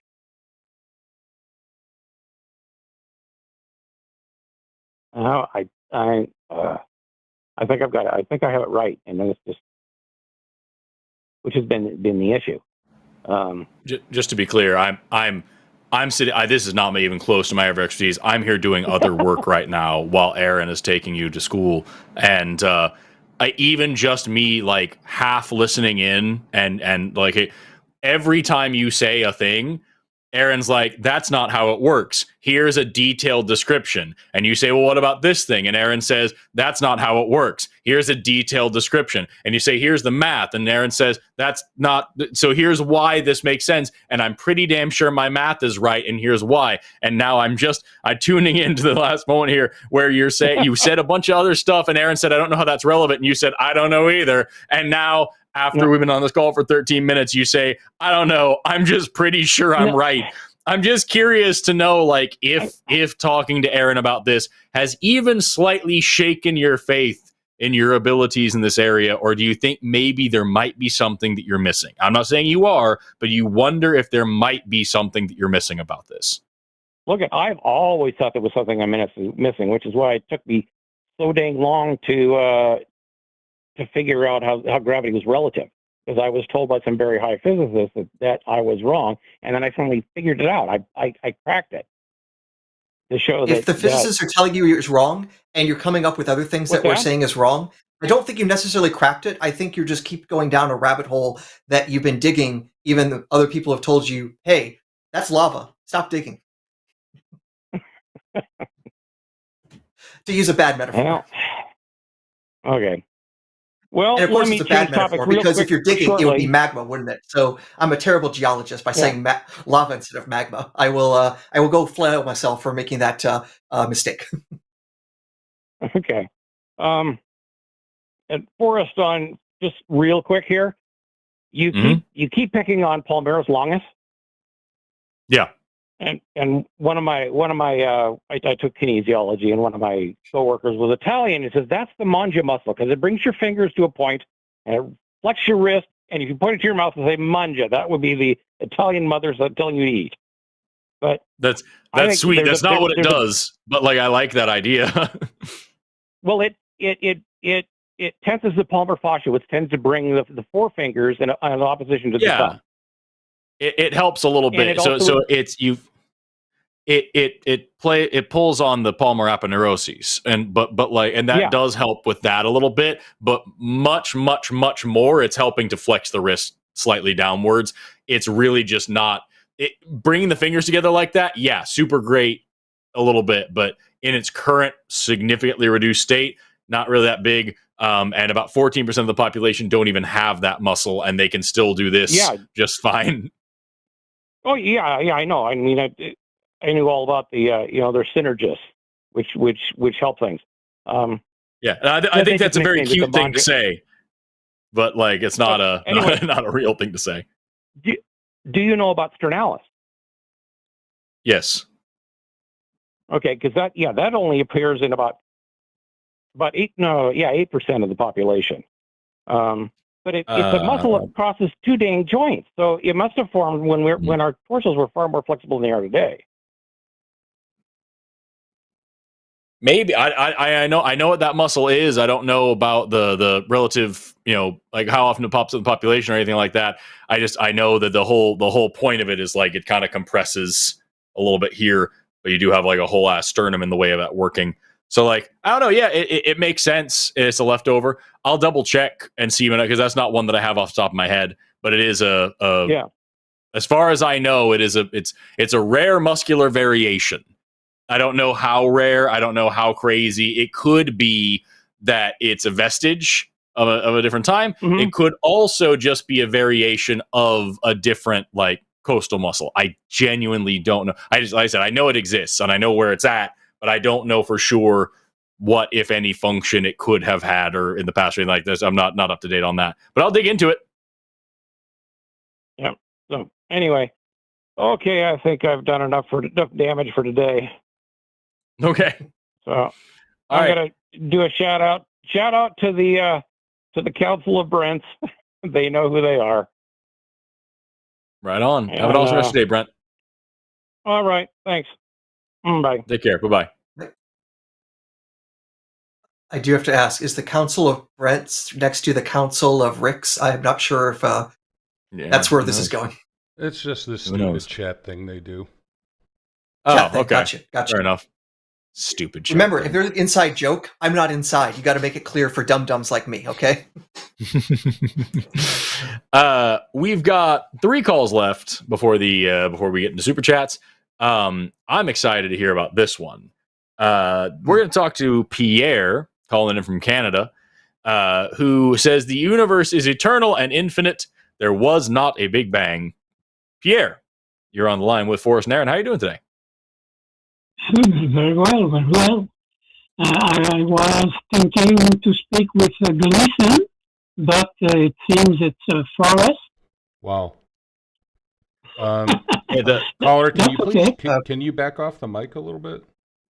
I'm getting a lot of scratching. Yeah, you're clipping the mic pretty well. Do you have us on speakerphone or anything like that? I'm on earphone. How is it now? Horrible. Not really better. If you can move your microphone a little bit away from your mouth, it will make the audio quality infinitely better. Or if you said we're on headphones, take us off of headphones. That will also help. Yeah, because the mic is with the phone, so if I take off the earphone, I won't hear you. Anyway, yeah. Take us off the headphones and hold the phone normally and see if that helps. I will try to be fast. Okay, so one thing about Forrest. I can't. I'm sorry. I can't. About 2 weeks ago. You've been waiting for a long time, and I want to talk to you, but like it is so bad. The audio is so clippy. If you have us on a headphone with a microphone attached to it, like those iPhone headphones, it's horrible. So just take the headphones off and just hold the phone up to your face. If you need more than a minute, Pierre, we can put you back in queue and come back to you. No. I don't know if I can try the camera. Sorry for the audience. I've done everything I can on my side. Okay. How is it now? I don't know. It's a little better, but it's still a little. I heard some scratching there, so I'll have to wait and see. Okay. I'm trying to put my camera on, but it seems it doesn't work. Whatever you're doing right now sounds good. Yeah, audio is okay at the moment. So I'll try to go to what I want to say.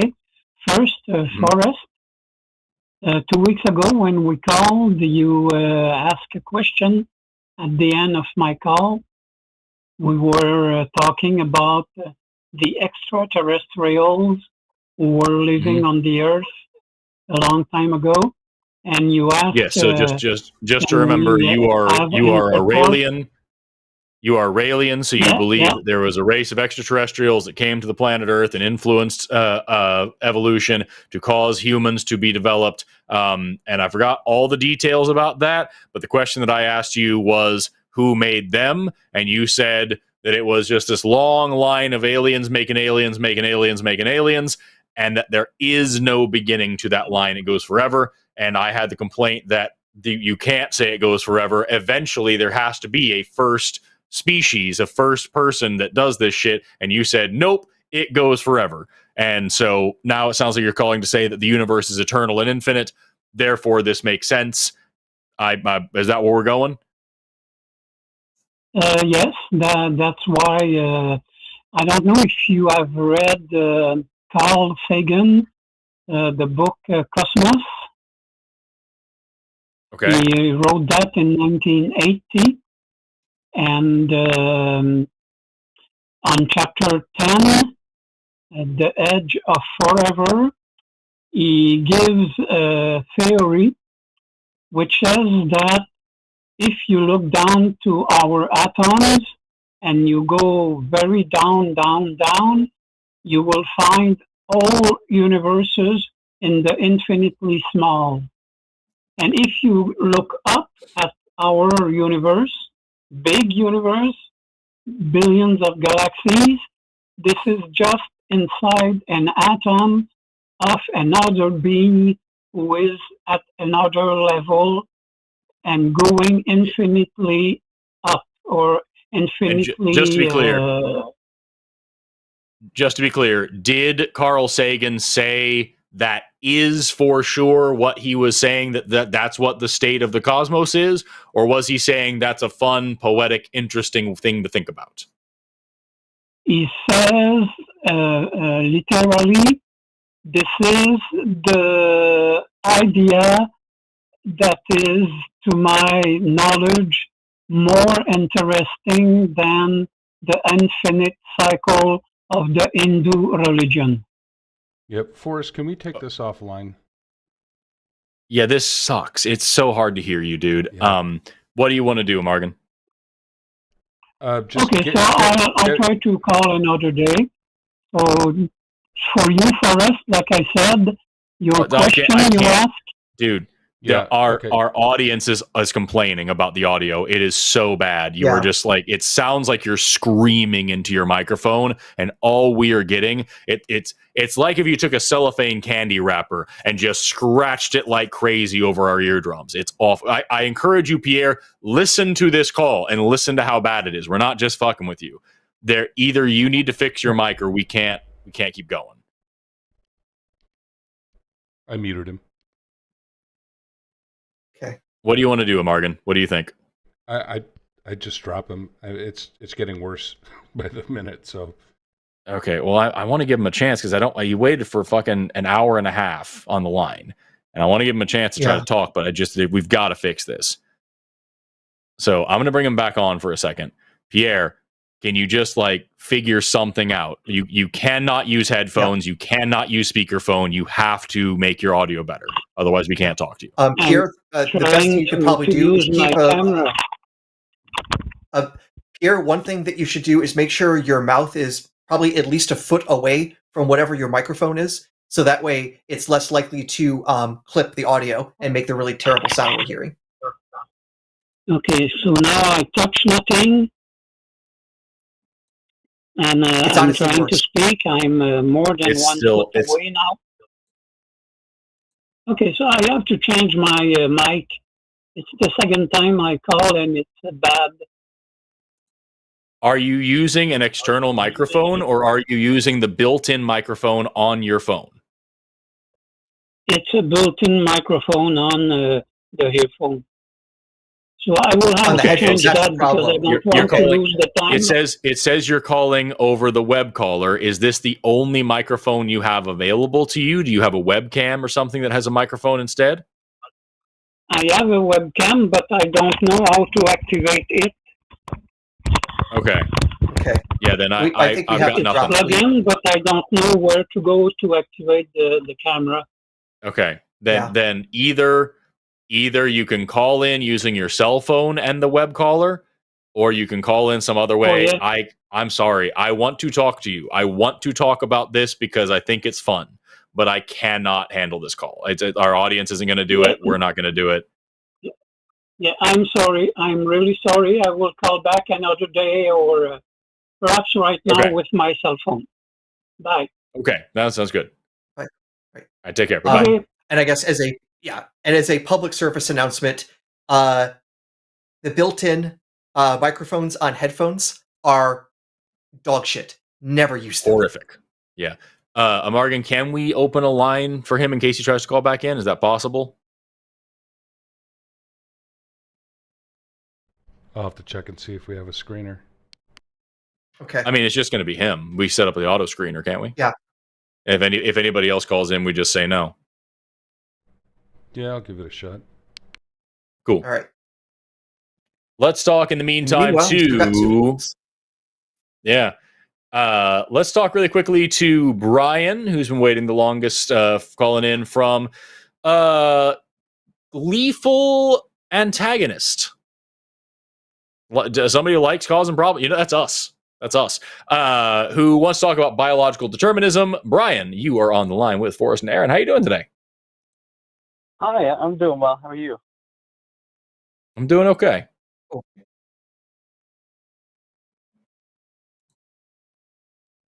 Yeah, so I just wanted to call call in and talk about um, biological determinism because I heard you talk about it on another, on one of the recorded calls that is up on YouTube. And I thought it was a really interesting topic, and I wasn't sure if how much research and discussion is out there about it. I know, Forrest, did you say that you subscribe to that idea, or? Not really. So like the idea that your biology, the idea that something about your genetics or whatever can influence some parts of behavior, like, sure, that has to do with like generational trauma. That has to do with a lot of things like that. We talk about epigenetic changes in response to trauma. There's something kind of there. But in terms of saying like, you have these genes, you're going to be this way, absolutely not. There's no real significant evidence of that. And so like, basically what biological determinism in this case boils down to is there's kind of two avenues with it, where it's like something about like everything about your behavior can be boiled down to some genetic component, and that then is going to play into IQ, that's going to play into eugenics, that's going to play into all this different shit. That's all dumb as fuck and has been thoroughly debunked a million times. But insofar as like, you know, my ancestors, my you know, the ethnicity of which I am from has a historically pastoral culture versus this other one that has a historically kind of hunter-gatherer culture. Therefore, I now have this kind of background which is very inundated with honor society. And because of that, I now have my ancestors have experienced these specific hardships which are related to that culture. And that means that today I now have these issues with an increased rate of specific illnesses, increased risks of specific health problems, an increased risk of specific traumas could be an issue for me because I have these epigenetic effects. Those types of things, sure. But in terms of like real big school, like there's an actual like predictable sociobiology to why people from this continent behave worse than people from that continent or something like that. No, nothing like that exists. Yeah, I didn't even think about how problematic that could be, which is partially why I wanted to talk to somebody about it. I mainly wanted to discuss it as it pertains to consciousness and like free will and that whole idea. Mm-hmm. Sure. So look up. I guess go ahead. I'm of two minds on the issue. Okay. So what are your thoughts that you wanted to bring up? Use one of them. But, so like I was having a conversation with my partner about this, and we were talking about like whether or not we think we make our own choices or if that's just a result of our biology. And I'm kind of in the camp of it's a result of my biology, and she's in the camp that it's not. I kind of, though I am in the camp of it being a result of my biology, I do also think that like as it pertains to my subjective experience, that doesn't really matter. It's just something I'm interested in. But I'm curious to. And you said know, what specifically is it that is determined by your biology? Like my consciousness and my decisions. Like, do I make my own decisions, or is that just a result of my biology? I wanted to be sure because I wasn't quite sure if you were saying like your mind in general. Okay, so it's the decisions that you make. Okay, gotcha. Yeah. So there's two camps in this sort of thing, and I said I'm of two minds of it. I think that there's good points, but like the major argument against free will from a biological perspective in this way is simply that if I do any action, right? So I shoot a gun at somebody, or I decide to have ice cream for dinner, or whatever it may be, right? The immediate impulse, like the action potentials firing through these neurons at this exact moment that I chose to do this thing, the physical substance of me deciding, right? That is one thing to look at. And then we take one step back and we say, okay, so what was going on in the past hour that allowed me to be in the mental state to have this decision be made? And then we go back further. What was happening today for the past 6 to 12 hours Where's my blood sugar at? What kind of day have I had? What are the factors influencing my mind that and my decision making that would lead me now to make this decision? Blood sugar is a big one. You can see this like in court cases, for example, where you're much more likely to get a friendly judge who lets your case go immediately after lunch, right? And so we go back now to the past several days. How have I been sleeping? How has my career been going? Like, what's been going on at work? What's been going on in my relationship? How's my marriage? How's my family? Like, what's going on the past few days to a week or two that is now influencing the mood that I'm in the long term, the cortisol levels, the endorphin levels in my body in the long term that now lead me to make this decision. Then we go back a few years, right? Where am I at in my life and how satisfied am I with that? And what kind of experiences have I been having? And what kind of education have I had? And all this to go back to my childhood. How was I abused? Was I spanked? Was I taught these different lessons in life? What were the values of my parents that were passed on to me? Now go back several generations. How did my parents get the values to pass on to me? What kind of culture did they grow up in? What kind of wars were fought? What kind of situations or events or whatever did my family historically endure that now lead to my decision to shoot a gun or eat ice cream at this moment? Go back even further to the past 1,000 years or so.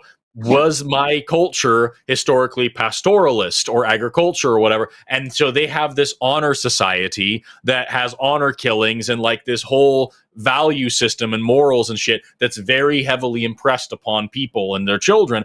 Or are they more, in this other kind of society that's a little bit more egalitarian and doesn't have the kind of social hierarchy and whatever? And how does that lead to me?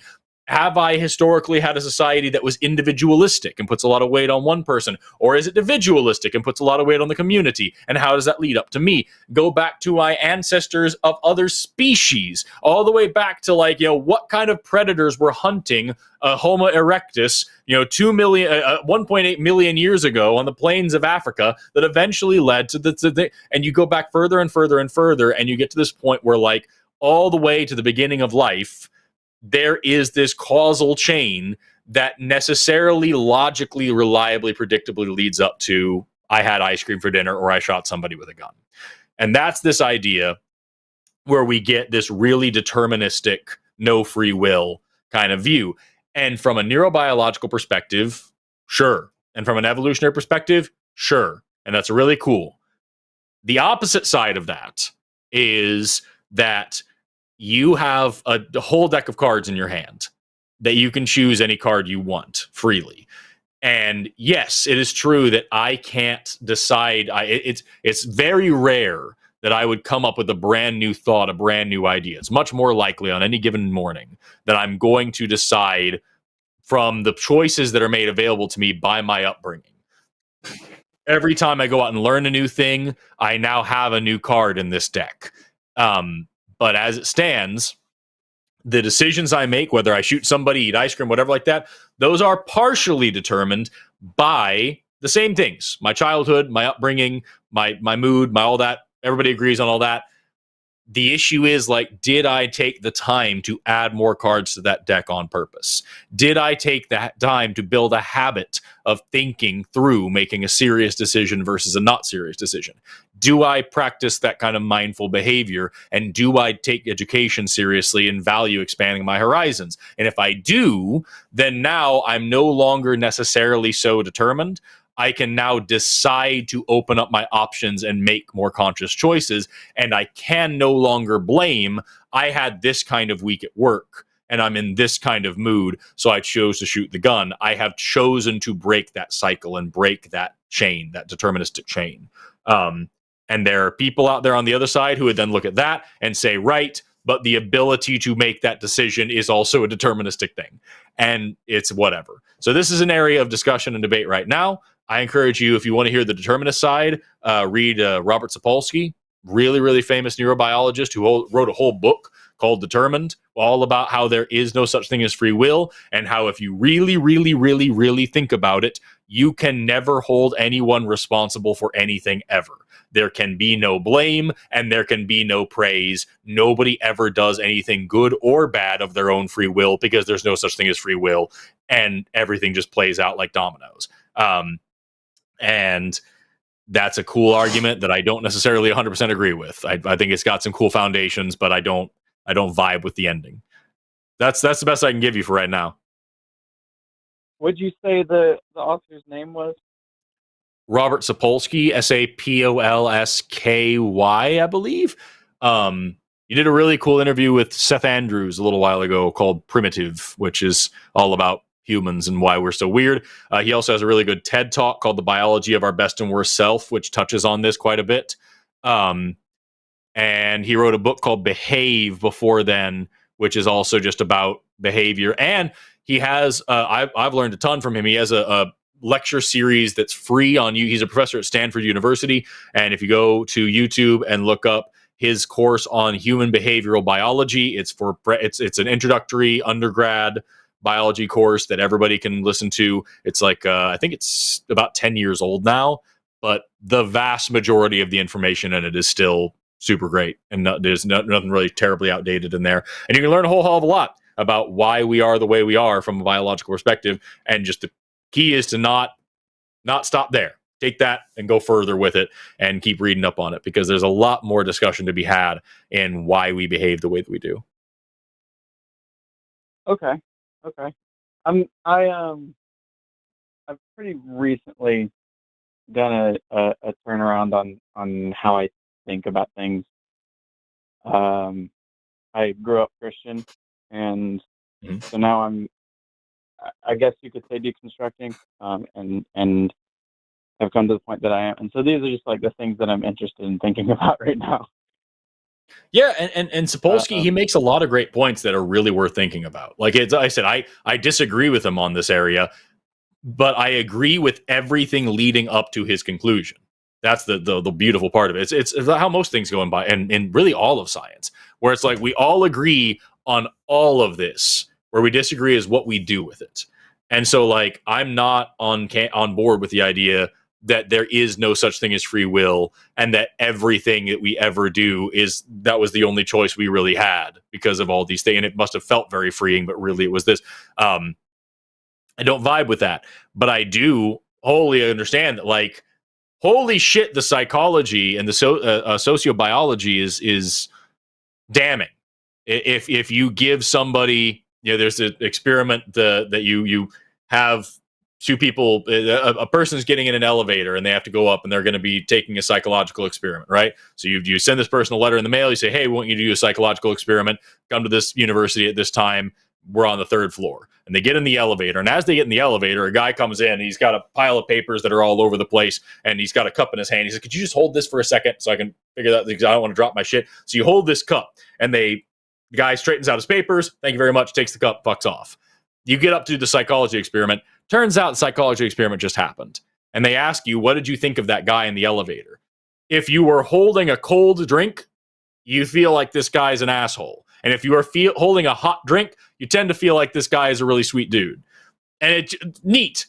Same thing. You do interviews with a person, right?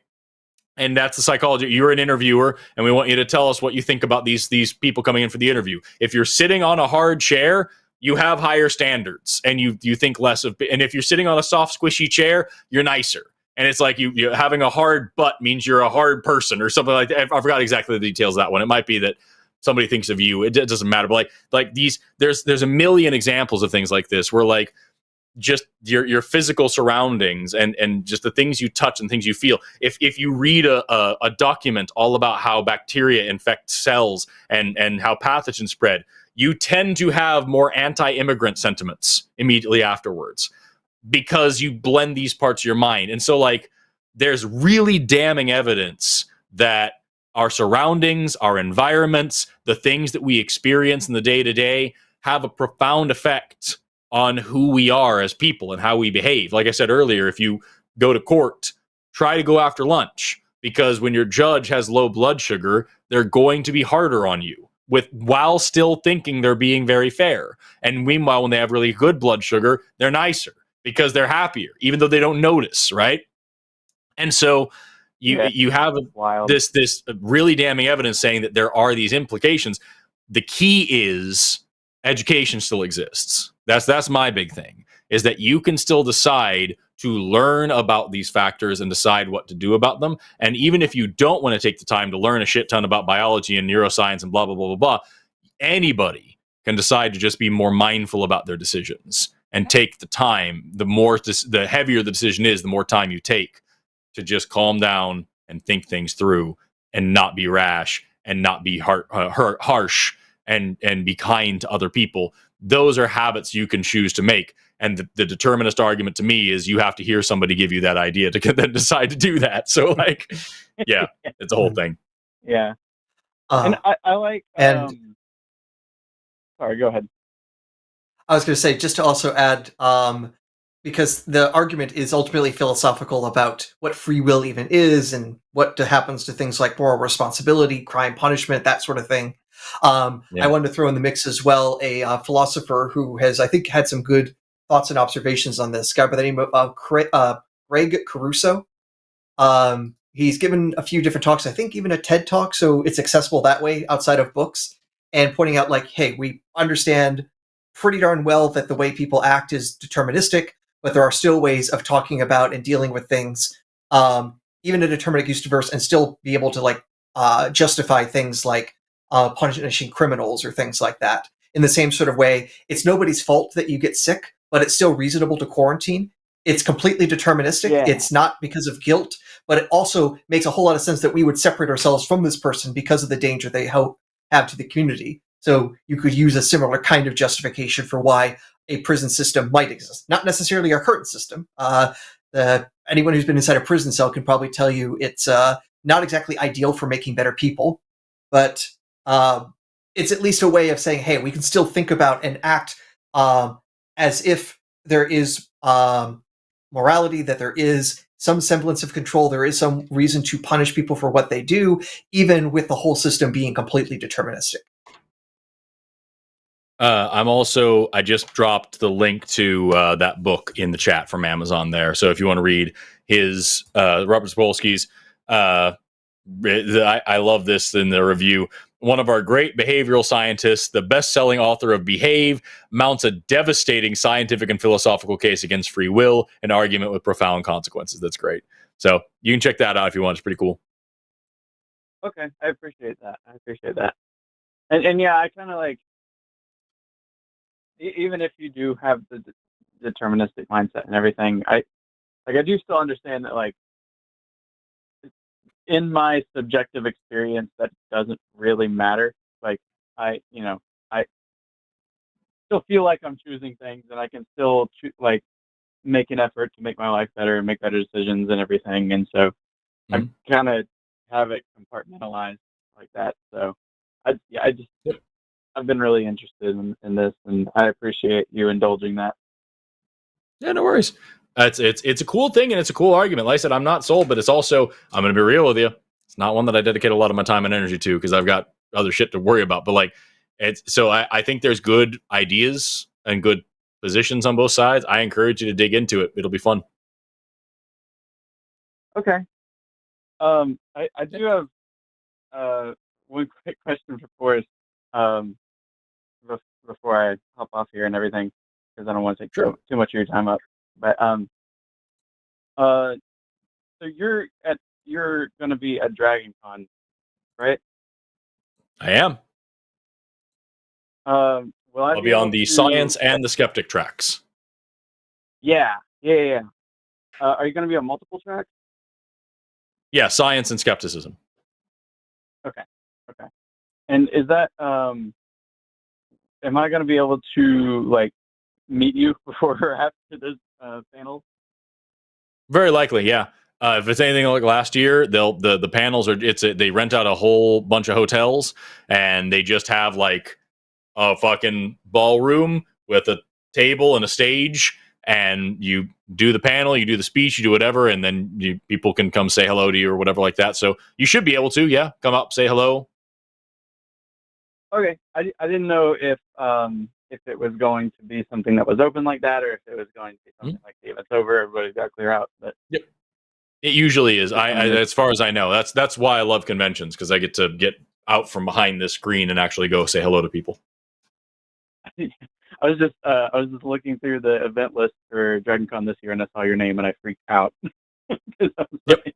like, I'm a big fan of the line. I'm a big fan of your channel, and Cool. that's exciting. Yeah, I appreciate that. Yeah, hope to see you there. Yeah. Thank you all again. Have an awesome rest of your day, Brian. Take care. You too. Bye. Y'all, we got one call left. So let's do it. And I love this one. This is a good one. Let's talk to B, pronouns he, him, calling in from Optimistic Hymens, who wants to see if we are consistent in our critique of religion and has questions to test both Aaron and I. B, you were on the line with Forrest and Aaron. How are you doing today? Hey, Forrest. Hey, Aaron. How are you? Hello. Peachy. Hopefully not hypocritical. Great. My question has to do with sort of modern politics, which you've kind of already touched on. I was just wondering, do you consider ethno-states having the right to exist? I thought that was a critique of religion. The reason why I'm asking is the line hired David Pakman, a Zionist, and I'm curious why that is. Did we hire David Pakman, or did David Pakman do a special show, a single show with Matt Dillahunty a while back? Okay. I mean, a while back he did, but why is a Zionist showing up on your show? No idea. I'm trying to be respectful, but yeah, no idea. I didn't invite him. I didn't host with him. I don't know anything about him. I've seen a couple clips from him. I've never met the man. I didn't make the decision to have him on. Neither did Aaron.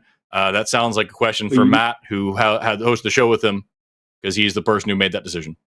Contact at QAline.com. Which I have. Yeah, there you go. I have asked, this question of Matt and other people, and I've been deflected. Okay. So I don't know. Here's the thing. This is not you guys' responsibility. Just to be clear, I have hosted with a Christian before, and I don't agree with Christianity, but he had interesting and important things to say. I have hosted with a Muslim before, don't agree with Islam, but he had interesting, important things to say. I've hosted with somebody who didn't think that religion was that bad. She was an atheist, but she thought that religion was a wonderful thing. Certainly don't agree with that, but she had really important, interesting things to say. And so, like, if I found out that anybody that I ever hosted with, was a Zionist as well, in fact, I'm pretty sure I have actually hosted other shows with somebody who was in support of Israel during this just genocide right now, before everyone was pointing out I was calling it a genocide, and this person and I had a lot of discussion about it, and we ended up disagreeing, and I chose not to host with them anymore. And like, so it's just, I understand that on the internet, people pretend that you're morally responsible for every single position with every person that you ever take a picture with. But the fact of the matter is, it's very likely, in fact, it's overwhelmingly likely, that Matt hosted with that person because he had interesting and important things to say about something and didn't check every single opinion he has about every single other thing, and probably almost certainly doesn't believe in those things. I think that is a very prominent platform of David Pakman's. Okay. Have you guys ever hosted? Is that not true? I don't know. I said earlier I don't know anything about David Pakman. I've seen a couple clips of him before. I'm pretty knowledgeable of David Pakman's content.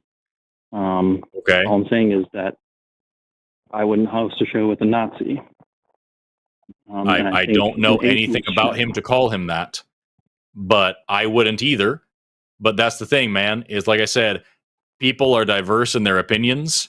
And if you host somebody because you agree with something that they say and you want to talk about it, and then you find out later on that they hold an opinion that you don't enjoy, that kind of blows. But like, as far as I know, Matt hosted one single show with this dude one time, and it was about politics. That's what we're talking about right here. Mhm. Okay. I just got a note in the producer chat. Google says Pacman is a Zionist. He supports the state of Israel, but he doesn't like the government there. He is a liberal Zionist, so he disagrees with the Israeli government. So he may yet be anti-genocide while still supporting an ethno-state, which I don't agree with that, but like, whatever. Those are two contradictory terms. Agreeing with... Okay, but that's a problem for you to take up with David Pacman. That's literally, like I said, that's just something our producer found on Google in 2 seconds. So if you have a problem with that statement and you think that those are contradictory, call David Pacman about it. Please, I'm not bringing this to you specifically. And this is a hard subject to not be defensive about. I'm not trying to. I don't think we're being defensive. I think I don't understand what the point of your call is. I'm not trying to be defensive. I'm saying that, like, we don't have control over all the positions of every person. I once did a show with I once got an email from Rationality Rules, Stephen Woodford. Stephen reached out to me and wanted to do a show about trans and intersex people. We ended up doing a long interview, and he ended up putting out 3 videos that included me, a long interview and clips of me and another thing. And I think we also did a video where we were reacting to clips of Richard Dawkins and shit. And Stephen Woodford was in trouble for being transphobic a little while ago and has since changed his mind about this and is like grown out of those beliefs, and we still disagree on some stuff about it, especially about sports and shit. We still disagree on those things. So he and I worked together. I didn't know any of that when he wrote to me. And then all of a sudden these videos come out and I'm getting calls from people saying, why the fuck are you associating with this guy? Because this guy asked me for my opinion and I gave it. And he was very polite and respectful, and we agreed on most things, and we were very honest about what we didn't agree with. And it was a productive video for that reason. Is it now a problem that I'm platforming transphobia and all these different things? Or did I have a good conversation with somebody who agrees with me on most things and disagrees with me on some things, and hopefully we advance some discourse? That's for the audience to decide. Personally, I think he was a lovely dude, and we had a great conversation, and we agree on pretty much everything. And so, the most important thing is he has changed his mind on something. This whole is a part of him learning and growing as a person and changing his mind on shit. And that's great. And I've been criticized heavily by his audience, and that's great. They should be having these conversations. Same thing with this.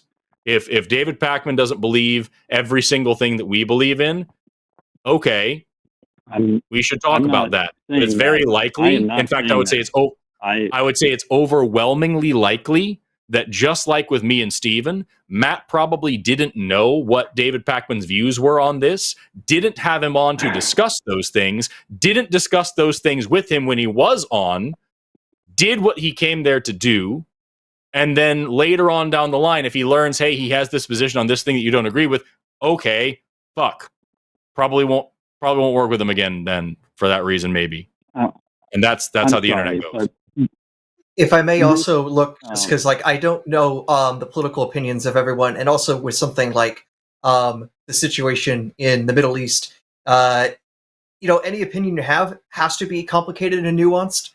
So I was just trying to see very, very quickly what Pacman says. Absolutely not.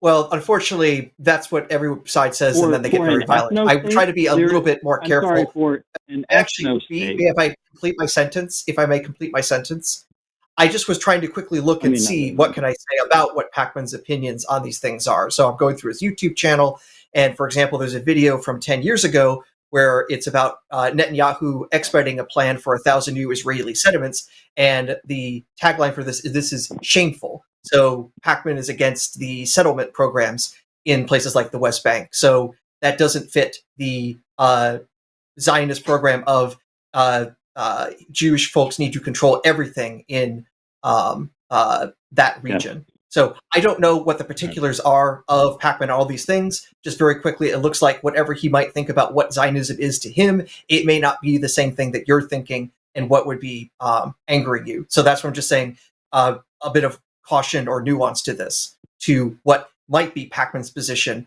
and is it the full-throated push out all the Palestinian view versus Jews should have a place that they feel safe in? That's right. Not the same thing, and that's the nuance I'm trying to go for. So you had to go back 10 years to find a critique of the Israeli government.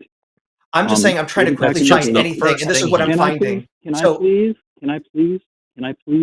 finish my sentence? No, because he just said that was the first thing he pulled up, and that is still a statement from the dude on the thing. Do you have a modern example to counter that? Do you have a modern example to counter that of David Pacman coming out and saying that, yes, there should be an Israeli ethno-state where only Jews are allowed to live and they should eradicate the Palestinians and all this other shit? May I finish what I said, what I was saying? What were you saying? I said that you had to go back 10 years to see a critique of the Israeli government by David Pacman.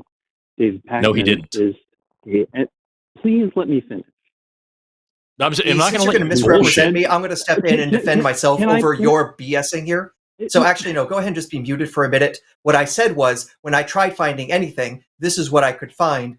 And this shows that at least his version of what he thinks Zionism isn't necessarily what you might think it is. And I'm just saying, because of that, I don't know what you're saying is his position that you find offensive enough to call in about. So that's why I'm saying I'm just trying to quickly find anything about this. So if you have a specific thing that Pacman has said that you want to object to, please say what that is, rather than thinking I'm here trying to defend him when I'm just trying to find whatever it is that you find problematic. Or that you had to go, or that he had to go back 10 years to find something when it's literally just the first thing he found. That's just the first thing he mentioned. I've been interrupted many times on the same sentence. Right, because you keep saying the same nonsense. Nonsense? What is nonsense? When you misrepresent me, yes. Yes, because you keep misrepresenting what Aaron just did. He didn't have to go back 10 years to find a thing. He just presented you with the first thing he found with a casual Google search. So it's not like he went digging through Pacman's channel for something. He just found a thing. And again, can't stress this enough, neither one of us is David Pacman. So we don't know what exactly he thinks on this. I've never watched much of his content. I don't know anything about it. And if we're going to sit here and argue about whether or not David Pacman believes a thing, I don't care. You should talk to him about it. Forrest, I started this conversation saying that I want to be polite, and you guys are interrupting me. Because you said nonsense. I can't even get a word in edgewise, yo. Do you have anything productive to say? I would love to hear it. I don't think this conversation will be productive because you've been quite defensive. So have a good night. I'm not to make things being defensive. May I try? Sorry, go ahead, Aaron. Yes. Just if we want to be constructive here, can you say something that Pacman said that is making you particularly upset, that you think his opinions are vile? Because we're talking in the abstract here. What is something that he said that makes you angry? If you will let me say the sentence that I was going to say, I will. It's wild that you were literally just interrupting Aaron to complain about being interrupted. Go right ahead. Forrest, please. David Pacman is an independent journalist, and in the 2 years that this genocide has gone on, he has explicitly said that this is not a big deal, that this is not a genocide. And he denied these things. Okay. Can you point to a quote where he said specifically, this is not a big deal, this is not a genocide? Do you have an example of him saying actually those words? Or are you just saying that he hasn't talked about it enough and he hasn't used the word genocide yet? I am probably paraphrasing that, but if you are a journalist, an independent probably journalist, paraphrasing, right. So it's similar to with Bernie Sanders or AOC, who I don't think they've explicitly called this a genocide either, but they have said this is a humanitarian crisis and we need to stop selling arms to Israel, and what Israel is doing is bad.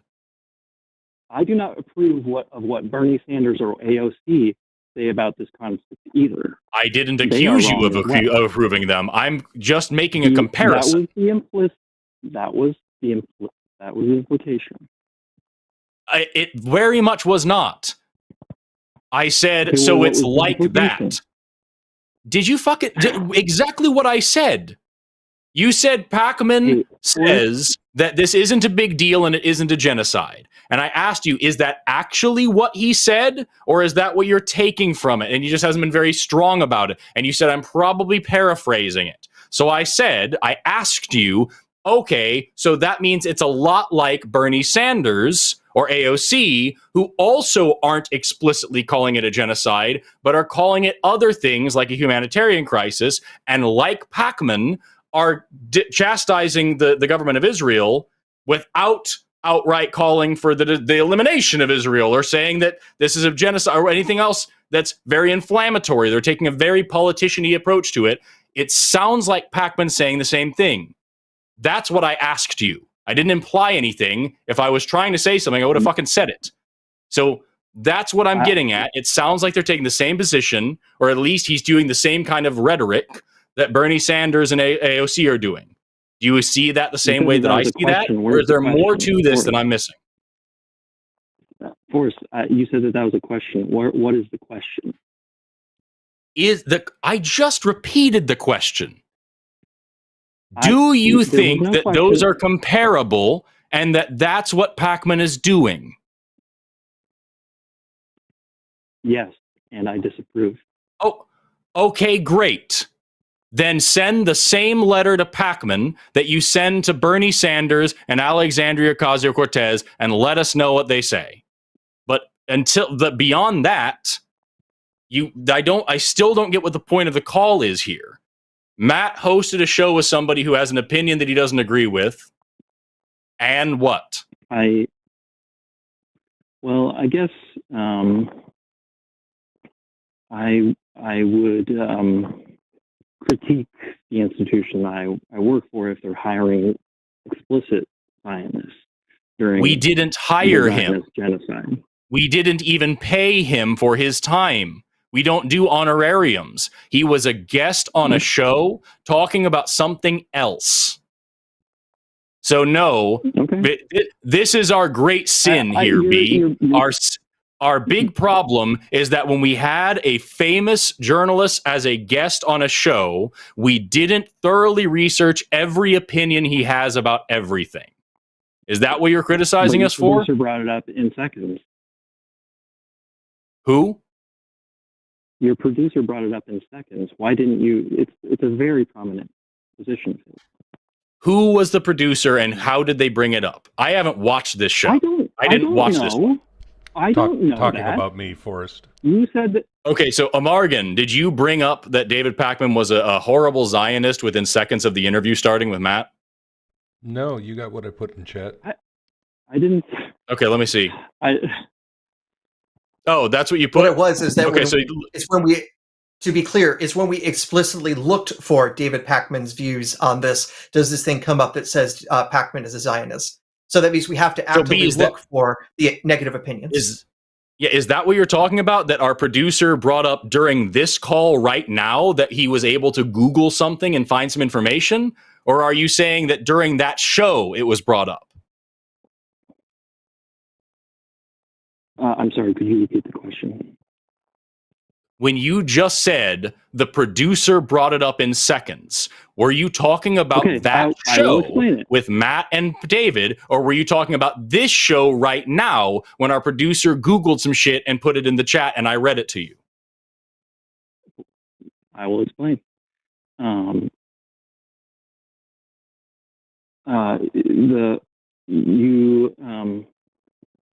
It's one or the other. You said that the producer that hired David Pacman maybe didn't do the research. You did the research. That's not what I said. Can I please finish my sentence? That's not what I said. No, you can't finish if you're going to misrepresent us. That's not what I said at all. Did the producer of this show just look up earlier in this call what David Pacman's stance is? in seconds. The producer on this show right now, in response to your accusations, probably Googled something like, is David Pakman a Zionist? Answer the question. Exactly, Forrest. Yep. So you literally during this show, he typed in, is David Pakman a Zionist into Google? And that's the answer he came up with. And he shared it with us in response to your claims. That's what just happened.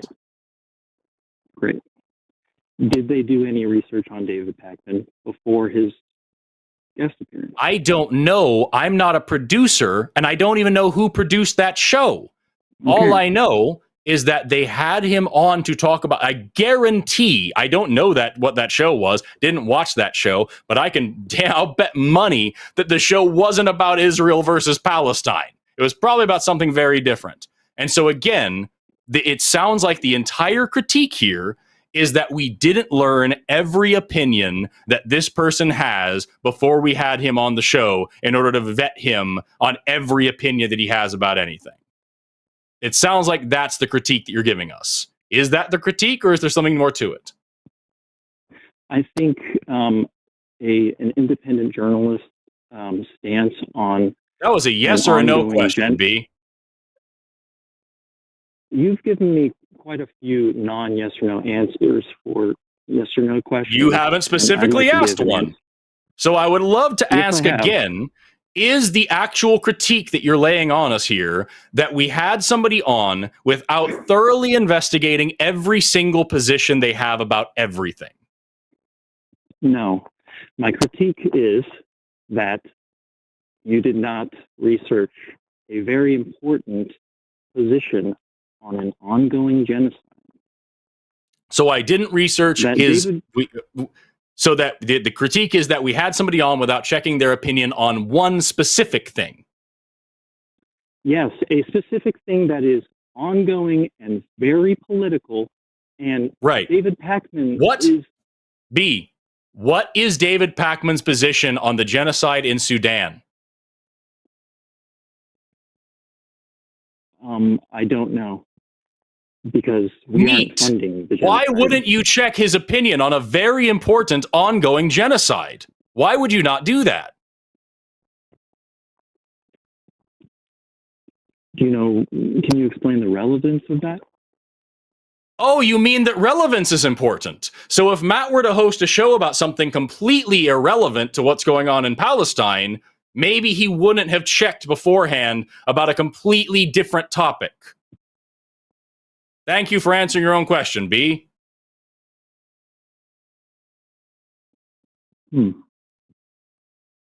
He had a show with a guy. That doesn't mean that he co-signs every opinion that guy has. I have done shows with people that I am worried about his opinion on a genocide. So then what's the problem? What's the problem? If you know that Matt doesn't agree with him on everything, you know that the other hosts of the line don't agree with him on everything, what's the actual criticism here?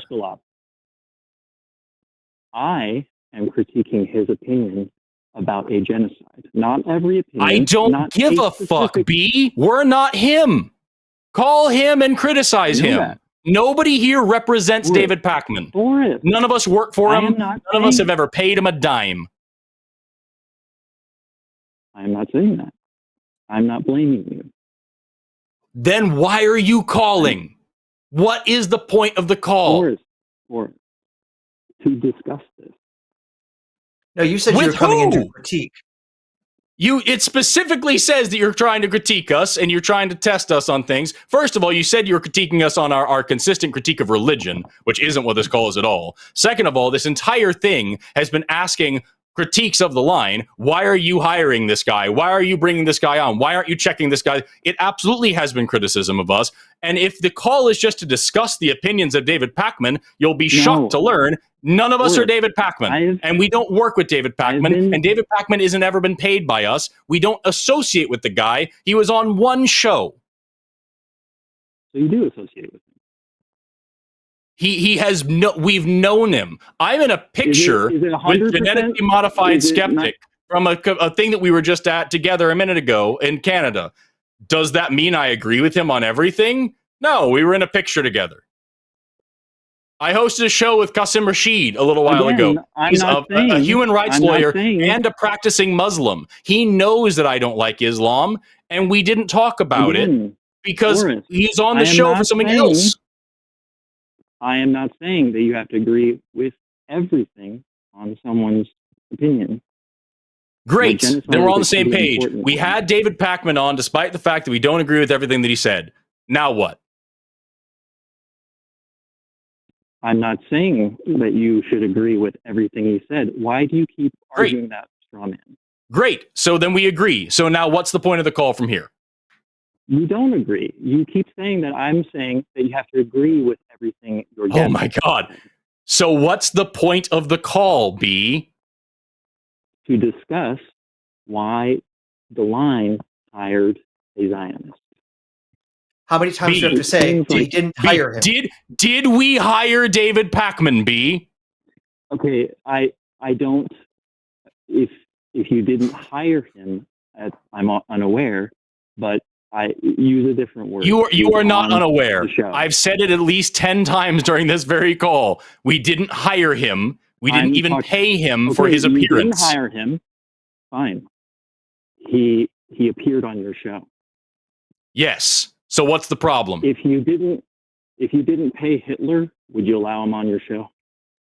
I thought you just said that we all agree we don't have to agree with everything someone has to have him on a show. It's a yes or no question for it. I thought you just said that if you didn't pay Hitler. Hold on. B, are you saying David Pakman is as bad as Hitler? No. If you didn't pay Hitler, that's a good question. Would you have him on your show?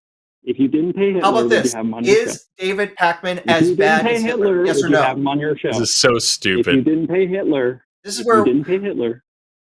If you didn't pay Hitler, would you have him on? I'm just going to mute him for a second because he's caught in a stupid loop. Like, it's very clear that David Pakman isn't Hitler. You, B, have probably hired and worked with and paid people who have opinions different than yours. What if they were fucking Hitler, B? That's the dumbest fucking comparison in the world.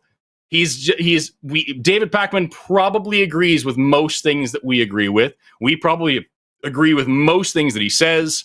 Here's one place where we disagree. You already said just a minute ago, you got all pissy about it, that we don't have to agree with everything that somebody says if we just have them on a show, even though that is very clearly what you've been saying this entire time, but whatever. So now again, I ask you, what's the fucking point of the call? Why are we discussing why we had somebody on who has an opinion that you don't like if it doesn't matter whether or not somebody that we have on has opinions that we like? Why does it matter? Someone in chat just said, why is the line platforming B? That's a good point.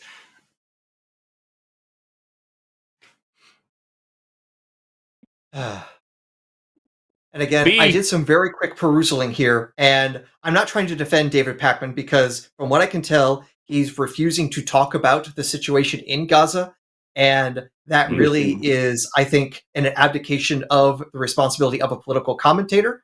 So I see that as a problem, and I think he should be full-throatedly saying this is evil stuff going down here. This should be stopped.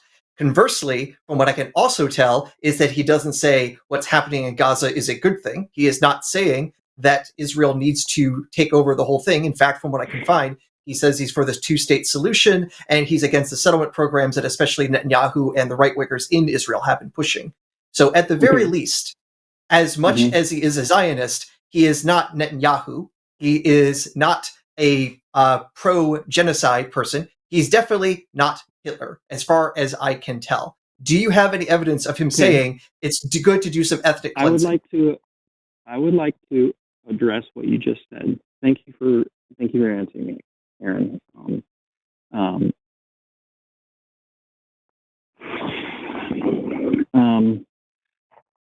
We're all German citizens in the 30s. Hitler. Jesus Christ. Has Mr. Pakman called for ethnic cleansing? Because Hitler in the 30s was calling for such cleansing. Hitler was talking like What's that? Hitler back in the 30s. And Netanyahu has called for an ethnic cleansing too. That's why we don't like him. Has David Pakman done that?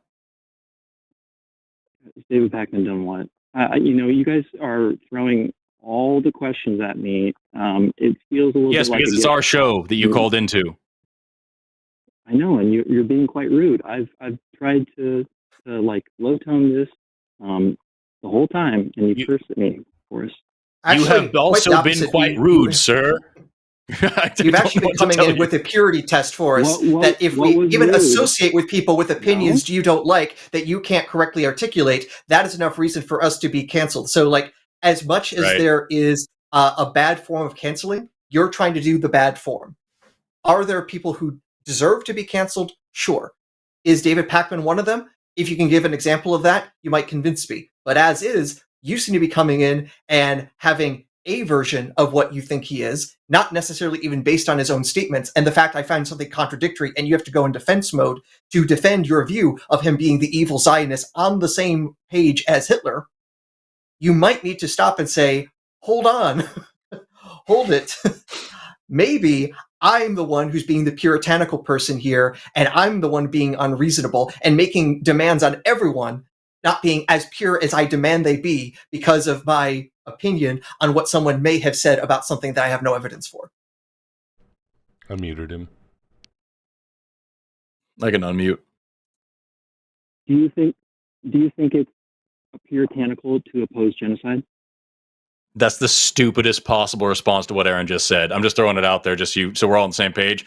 That's the dumbest possible response to what he just said. That's a great reply. You've been very rude. Thank you. Do you think it's a I'll just speak for myself against genocide in all cases. So how about that? Is that good enough for you? Or do I have to now go through and find anyone who I've ever spoken to or who's ever liked an Instagram post of mine and condemn them? Because they may not have full-throatedly said what's happening in Gaza is a genocide. I think they should say that, but do I now need to go through and dissociate with everyone? Did I say that? I'm saying is that what he's asking? I'm asking you. That's how questions work. Can I please? When you actually answer my questions, you can actually start. If you're going to be that way, go to the mute button. Go what? Answer my questions or get fucking muted. That's how this works. Okay, what so answer my question. Do I need to go and dissociate with everyone who doesn't share my beliefs about the situation in Gaza? Do I need to go and just break off all friends, disassociate with anyone who even likes the stuff I like? What is the question here? How pure do we need to be? And do we need to make sure that everyone we bring on has basically passed our ideology filters and has also gone through and have created opinions about things they may not even know things about, just to make sure they correctly come to our opinion? No. Okay, then where's the fucking problem? We don't even know what Pakman's view on the Gaza situation is. You've presented no evidence for this, but you're condemning us for condemning or for condoning genocide by having Pakman on about something he doesn't even talk about, as far as we can tell.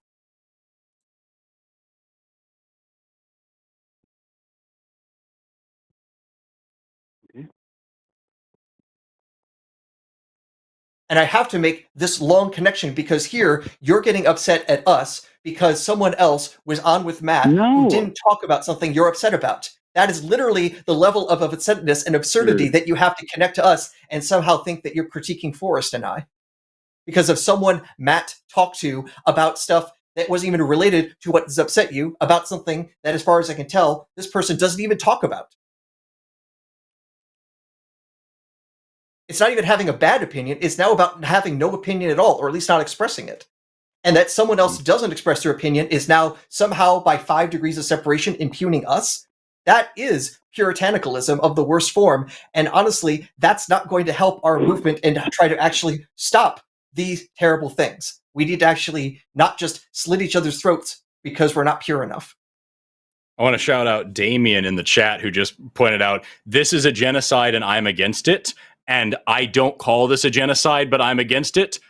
Neither one of those positions is pro-genocide. So you're saying that Zach Pacman is a Zionist and he's all this stuff, but he has also still condemning the actions of the Israeli government. So even if he doesn't use the language that you like, he's not pro-genocide. So all your articulations here about like, oh, he's pro-genocide, you should have pro-genocide people, that hasn't happened either. You're fighting with a monster in your head.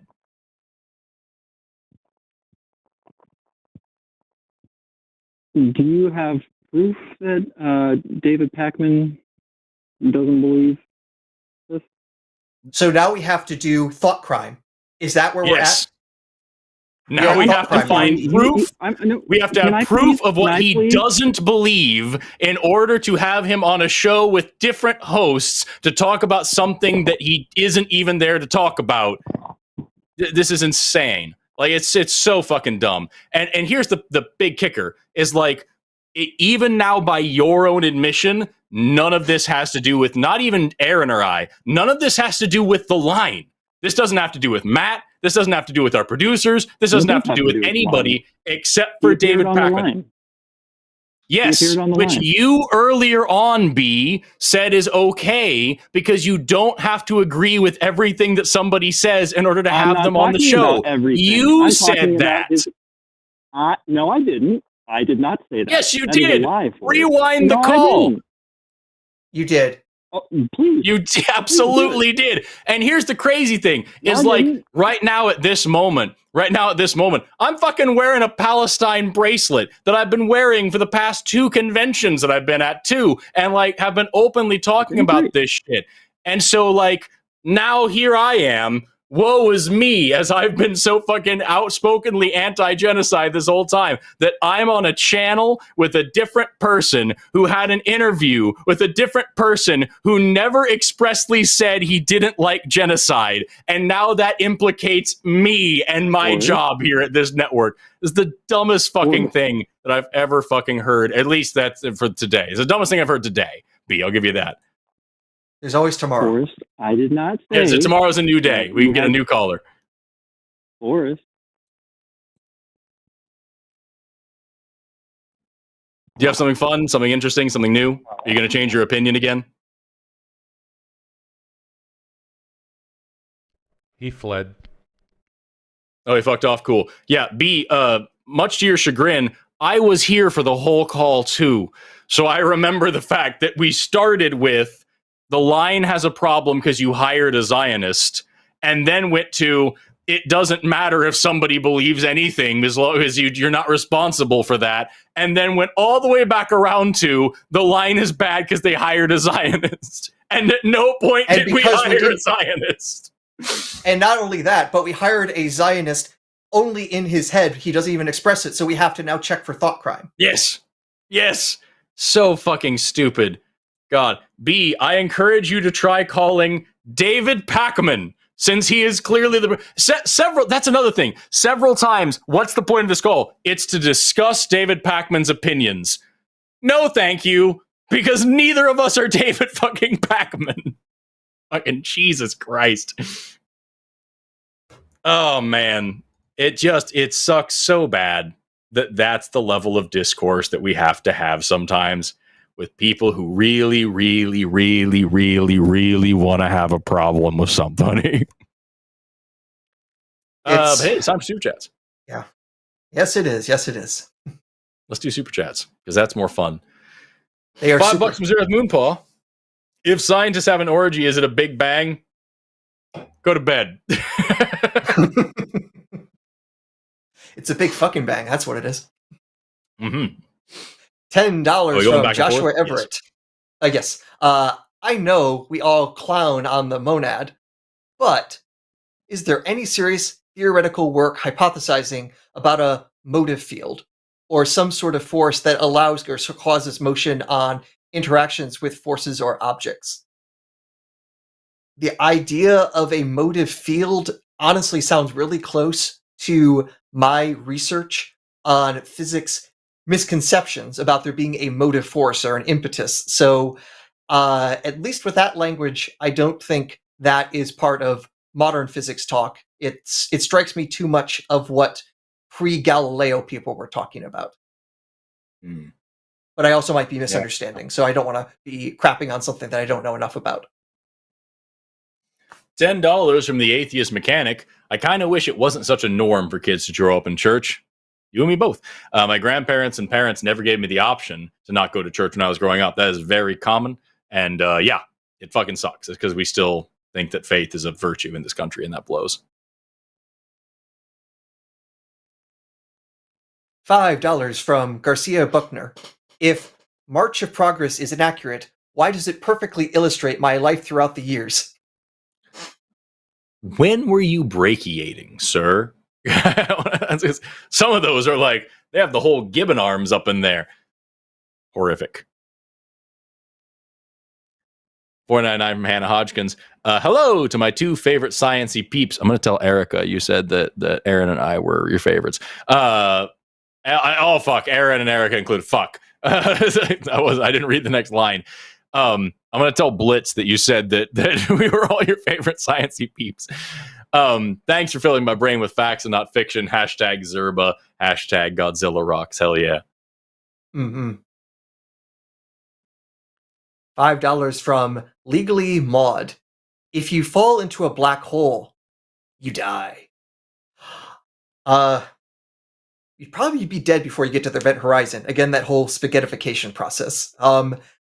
Now, I should note, suppose you want to jump into a black hole and you had your choice of what kind to jump into.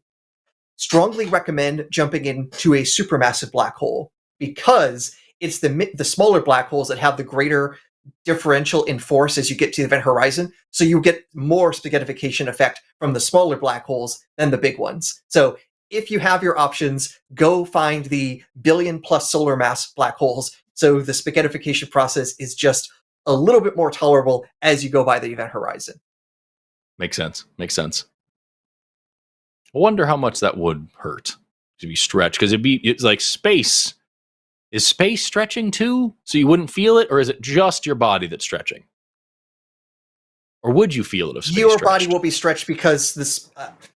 It is you being pulled apart. Well, specifically what's going to be happening with spaghettification is effectively the force of gravity is stronger at your feet than your head, and that force differential is what stretches you out. Mm-hmm. Okay. So I guess there's all sorts of other weird stuff that'll happen as well. But you'll probably also get killed by the accretion disk, because the reason you can see the accretion disk is the gas is heated up so much it's producing... Oh, no, you'd be killed by the X-rays. You'd be irradiated. You'd be turned into ions. All right, then.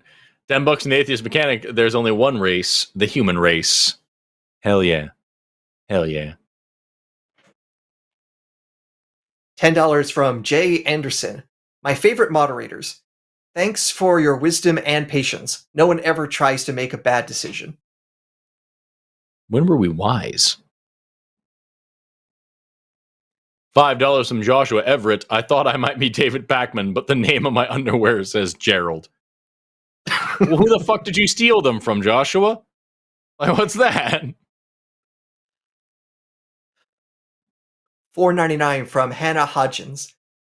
Rather take on Monad Man, Big Daniel over B. To Jeff in the chat, hey Forrest, I just googled Aaron. It turns out you're platforming / hired a person who enjoyed Game of Thrones' final season. Vetting standards must improve. Did you enjoy the final season of Game of Thrones? Is that true? The first half. What? The build up to the battle at Winterfell, I thought was really good character moments, and then the battle itself was, and then everything after that was just like, who hired these people? That's how it felt. But I could at least enjoy up to basically episode 3 of season 8. Okay, I don't remember the exact details, so I'll let it slide this time. $4.99. You had a number of nice character movements. Yeah. I'd rather pick on Monad Man Big Daniel over B. Maybe David Packman is the Monad. Maybe that's what we need to learn.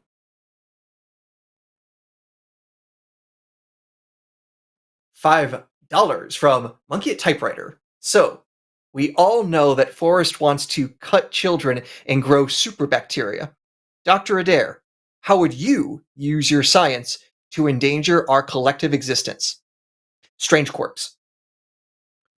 There are some models that would suggest that if you have one strange quirk, it will then start turning everything else into strange matter, and pretty much will collapse the whole Earth and all of life on it and destroy everything. So give me some strange quarks, and if they can be stably shot around, I might be able to have a very bad day. All right. $5 from the Raven 200. Hey B, prove to us you don't secretly believe in segregation. What is your evidence that you aren't secretly in support of racial segregation? We shouldn't have During platformed our him, guys. talk, he never said anything negative about racial segregation. He never condemned slavery, so he must believe those things until he proves otherwise. Yes, this is our new standard. So fucking dumb. It's so fucking... I do like that the last thing he ever said on this channel was, Forrest. And then he went away. $5 from Draven Dresden. Who wins in a... Oh, I'm sorry. Okay. $5 from Draven Dresden. Who wins in a fight? The monad or B's rational thought? Hint, it's a trick question. Oh no, I got myself double tricked. It's so frustrating. $9.99 from Outwitted by Fish. To be fair, B was, in fact, critiquing your attitudes towards religion, his religion, in which David Backman is Satan. Oh, no. Far worse than Satan. Super Hitler. Super Hitler, exactly. Mecha Hitler, if you prefer.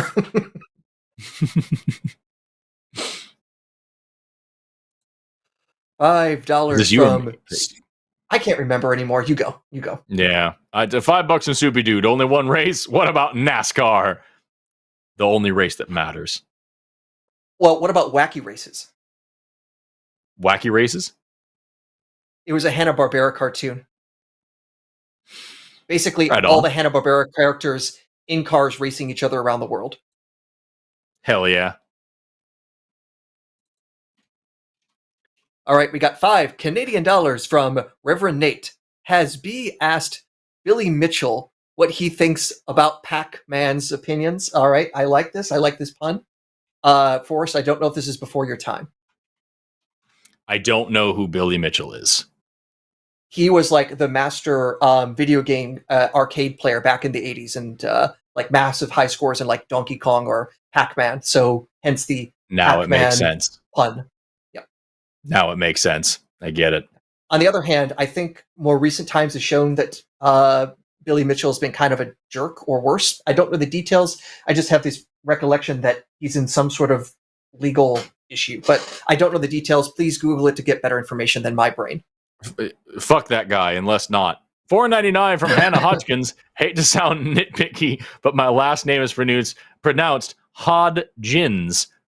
Hannah Hodgkins, I don't know what you're talking about. It's okay. Thanks, Hannah Hodgkins. $5 from now I'm second guessing all of my pronunciations.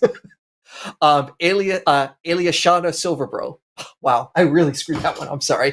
Let's try that one more time. $5 from Alishana Silverbow. Hey, Forrest and Aaron, I'm calling you out for what Hitler said. What does that have to do with you? Nothing. Regardless, how dare you? End the sarcasm. Right. Am I crazy? We were all here for that conversation, right? You're wrong for having hired this person. We didn't hire him. Well, you're wrong for having platformed him because he says this thing. He doesn't actually say that thing. Well, you're wrong for having platformed him because he believes this thing. You don't know, or you should have vetted him more. Okay, should we have to check everything that everybody believes before we vet? No, but you shouldn't hire him, or you shouldn't have him on if he believes this specific thing. Okay, is it a problem if somebody believes something that we don't agree with, but he agrees with other? No, that's not a problem at all. So what's the issue? Well, we need to discuss what he thinks. We're not him. That doesn't matter because you hired him. We just right back around to the beginning. Crazy. I feel like I'm taking crazy pills. $10 from Inane Glory, wasting away my birthday. So here I am buying myself a present. When my grandfather was 90, he told me no one under 60 was an adult. So I've got one more year until I'm finally an adult. I get that. Happy birthday, by the way. Mm-hmm. $5 from One-Eyed Heathen. What would an unnatural or supernatural universe even look like? When I was a believer, I'd never even thought about this. Why add the extra element? Indeed, it seems like if the world were created in the way that it was all supernatural, yeah, your thoughts would be able to control things. Magical words and incantations would actually do things because everything is enchanted and listens to your commands, and also can get pissed off if you say the wrong things. But yeah, for whatever reason, the supernatural God creator of the universe decided to make everything look like not that. Yeah.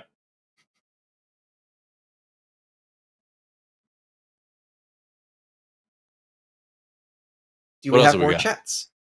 I think we do. $10 an atheist mechanic. I need alcohol after listening to B. That was rough. Quite the understatement. Mm-hmm. Shit sucked. Shit sucked. Waited on the line for like an hour and a half for that too. That's what gets me. Yeah. Dude had a serious beef with two people that aren't here.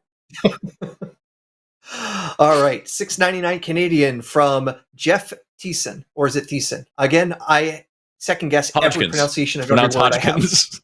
I have. Okay, so $6.99 Canadian from Jeff Lymphoma. Okay, another $7 if Aaron stops being a coward and admits he loved their back half of Game of Thrones season more than its first half. I'm sorry, but you're going to be keeping those $7. It's like I say, once you got to the Battle of Winterfell, it was very clear downhill, and then especially after that, it was painfully bad. And I agree with everyone. The show just collapsed in that part of season 8. They cashed in. They cashed in. It sucks. $9.99 from Stego. I've heard that our observable universe is the exact size we'd expect for a black hole of our universe's mass, but I'm confused because wouldn't that place Earth at the singularity? Can you clarify? Wouldn't that not make sense because everywhere is the center of the universe at the same time? Yeah, so I mean, he's giving the idea of the universe being a black hole, but that then has a sense of the black hole universe being somewhere in the universe to then give a location. So I'm not quite sure that that would end up following. Also, with the universe being a black hole, I think that's also in relation to higher dimensions. So that way you could treat the whole universe as a four spatial dimensional black hole with all the information in the universe on the surface of that black hole. And then holographically, all that information is projected down into our puny third dimension. I think that's where that goes, but I honestly don't know the details well enough to confidently say what is meant by that. So I'm spitballing here, and I wish our other resident physicist on the line were here to slap some sense into me. Have you ever done that show with with Blitz yet? By the way, no, it hasn't happened yet. We need to do a double physics team up. That'd be fucking awesome. $5 from Thomp10. Hey guys, great stream tonight. Forrest, have you ever taught or been to Douglas High or Sky Ranch Elementary? I'm also from OKC, but don't really miss it. I've never been to either of those places because I'm not from Oklahoma City. I'm from Tulsa. So I've never been to any of those places. I'm sorry.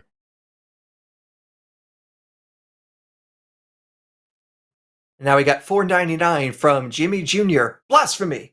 Billy Mitchell was an Air Force pilot who demonstrated a ship can be sunk by air. He was eventually court-martialed. All right. I don't know what anything is. I don't know if that's a joke or not either. I'm just so out of it. I'm sorry. It's over my head. I'm a shitty old man. $4.99 from Hannah Hodgins. Lol, I'm dead. Forrest, you win. Thanks, Hannah. You know, when you think about it, there is no K in that word. It's very clearly Hodgins. But I just think the word Hodgkins because that's a word that I'm more familiar with. Hannah will forgive me. All right. Now, $5 from Bearded Logic. I just learned of mirror life. I would love a segment on that subject.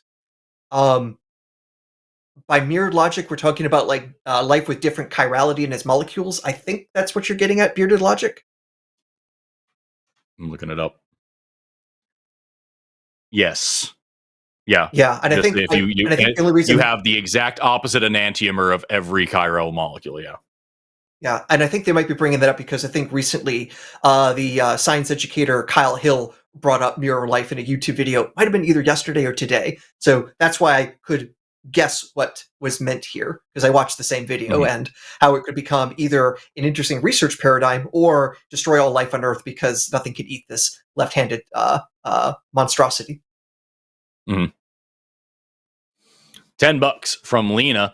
I've been getting a lot of recommended videos about mirror life. Forrest, what is your opinion on mirror life, reverse chirality life? I just gave it. Neat. So I just learned that that's a thing that people are discussing, and that's pretty cool. And I don't know if it's it. I have no reason to think that it's not possible, but it's also certainly not my area of expertise. By the way, Forrest, you know this better than me. All of life as is it right-handed or left-handed chiral? I can't remember. Pretty sure it's left. It's left-handed. Okay. So in that case, we need to create sure. right-handed. Yeah. Okay, because I don't trust left-handed people. They're sinister. And that's a joke because sinister is the Latin word for left. Nice. Yes. That's why when we're describing chirality, we usually call them R or S shapes. Yeah. That's great.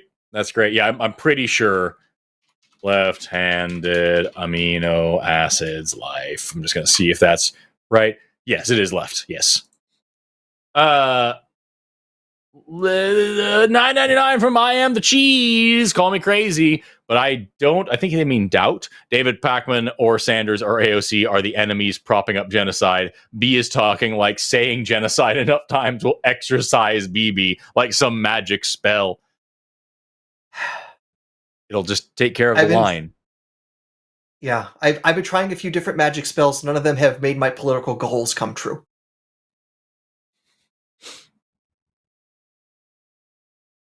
Genocide. $10 from Josh Solberg. Would the line ever consider being on Twitch or Kick? Also, B. I like B. Also, want my last words to be Forrest. So, Forrest. Awful. That's not my decision to make. I don't know about that. By the way, I'm trying. I guess because I'm an old man, I have to say I know what Twitch is. Never used it. I don't even know what Kick is. Yeah, I don't either. I don't know what Kick is, but I am trying to figure out Twitch because I think it would be kind of fun to do some streaming. Just in all the free time that I have. That's why actually one of the reasons why we rearranged my office. Not only does it make it easier for me to do this job, but also how cool would it be to play? I think it would be really fun to get a Twitch channel and play old 90s edutainment games. You know what I mean? Like old Magic School Bus learn about cells type shit and just play that on Twitch. I bet it'd be fucking cool. I bet it'd be fun.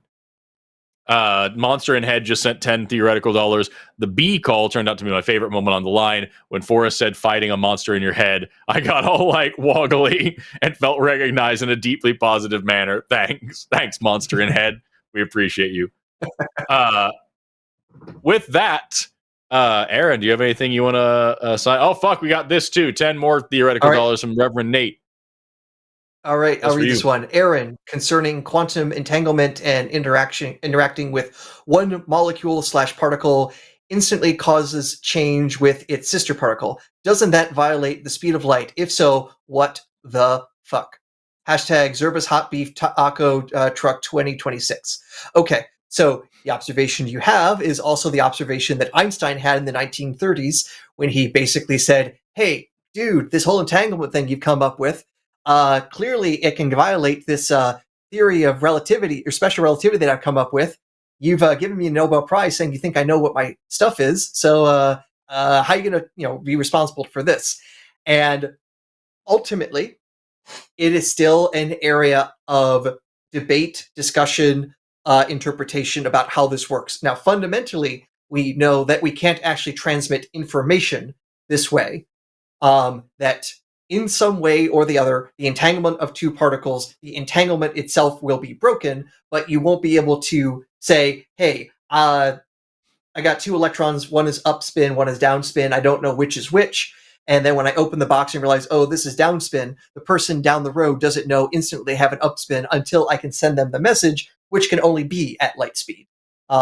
So that's an issue for that. But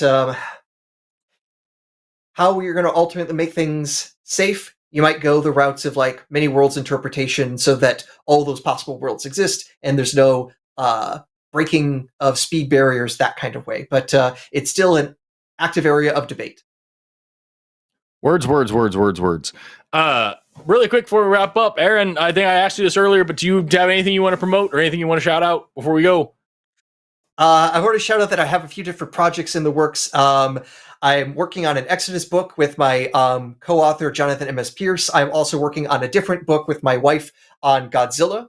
And also I've got my physics stuff that we're working on, trying to get a paper on the stuff that I presented in DC the week before it went into a police state mode. So, plenty of research stuff on the down low happening while I also do my day job. Hell yeah. Love that. I just put a link in the chat to my Trova Trip profile. We still have 6 spots. If you want to go with us to Germany and Austria, we're skipping Thanksgiving because politics here sucks all the worst kinds of dicks. And we're going to go sip spiced wine and see Krampuses and buy cute little trinkets. And then that's how we're going to be spending a week in going from Munich to Salzburg to Vienna. So come along with us for that if you want to. And next year, we're looking at going to Zimbabwe and Costa Rica, so you can sign up for those as well. Just hit up the mailing list there at that link so you get alerts for all those things. And beyond that, I've got a bunch more shit behind the scenes that you're not going to learn about right now. That's the end of the show, everybody. Thank you so much to our producer, Morgan. Thank you so much to Faye Halo for doing their timestamps. Thank you so much to our call screener tonight, who was... Wait a second. They were... Luthien, thank you for doing the call screening. Thank you so much to our mods in chat. Thank you so much to all of our callers, even the ones that sucked. Thank you so much to all of our chatters, even the ones that sucked. Thank you to Aaron for being a fucking amazing scientist hosting with me. Have an awesome rest of your day and never stop learning. Bye-bye.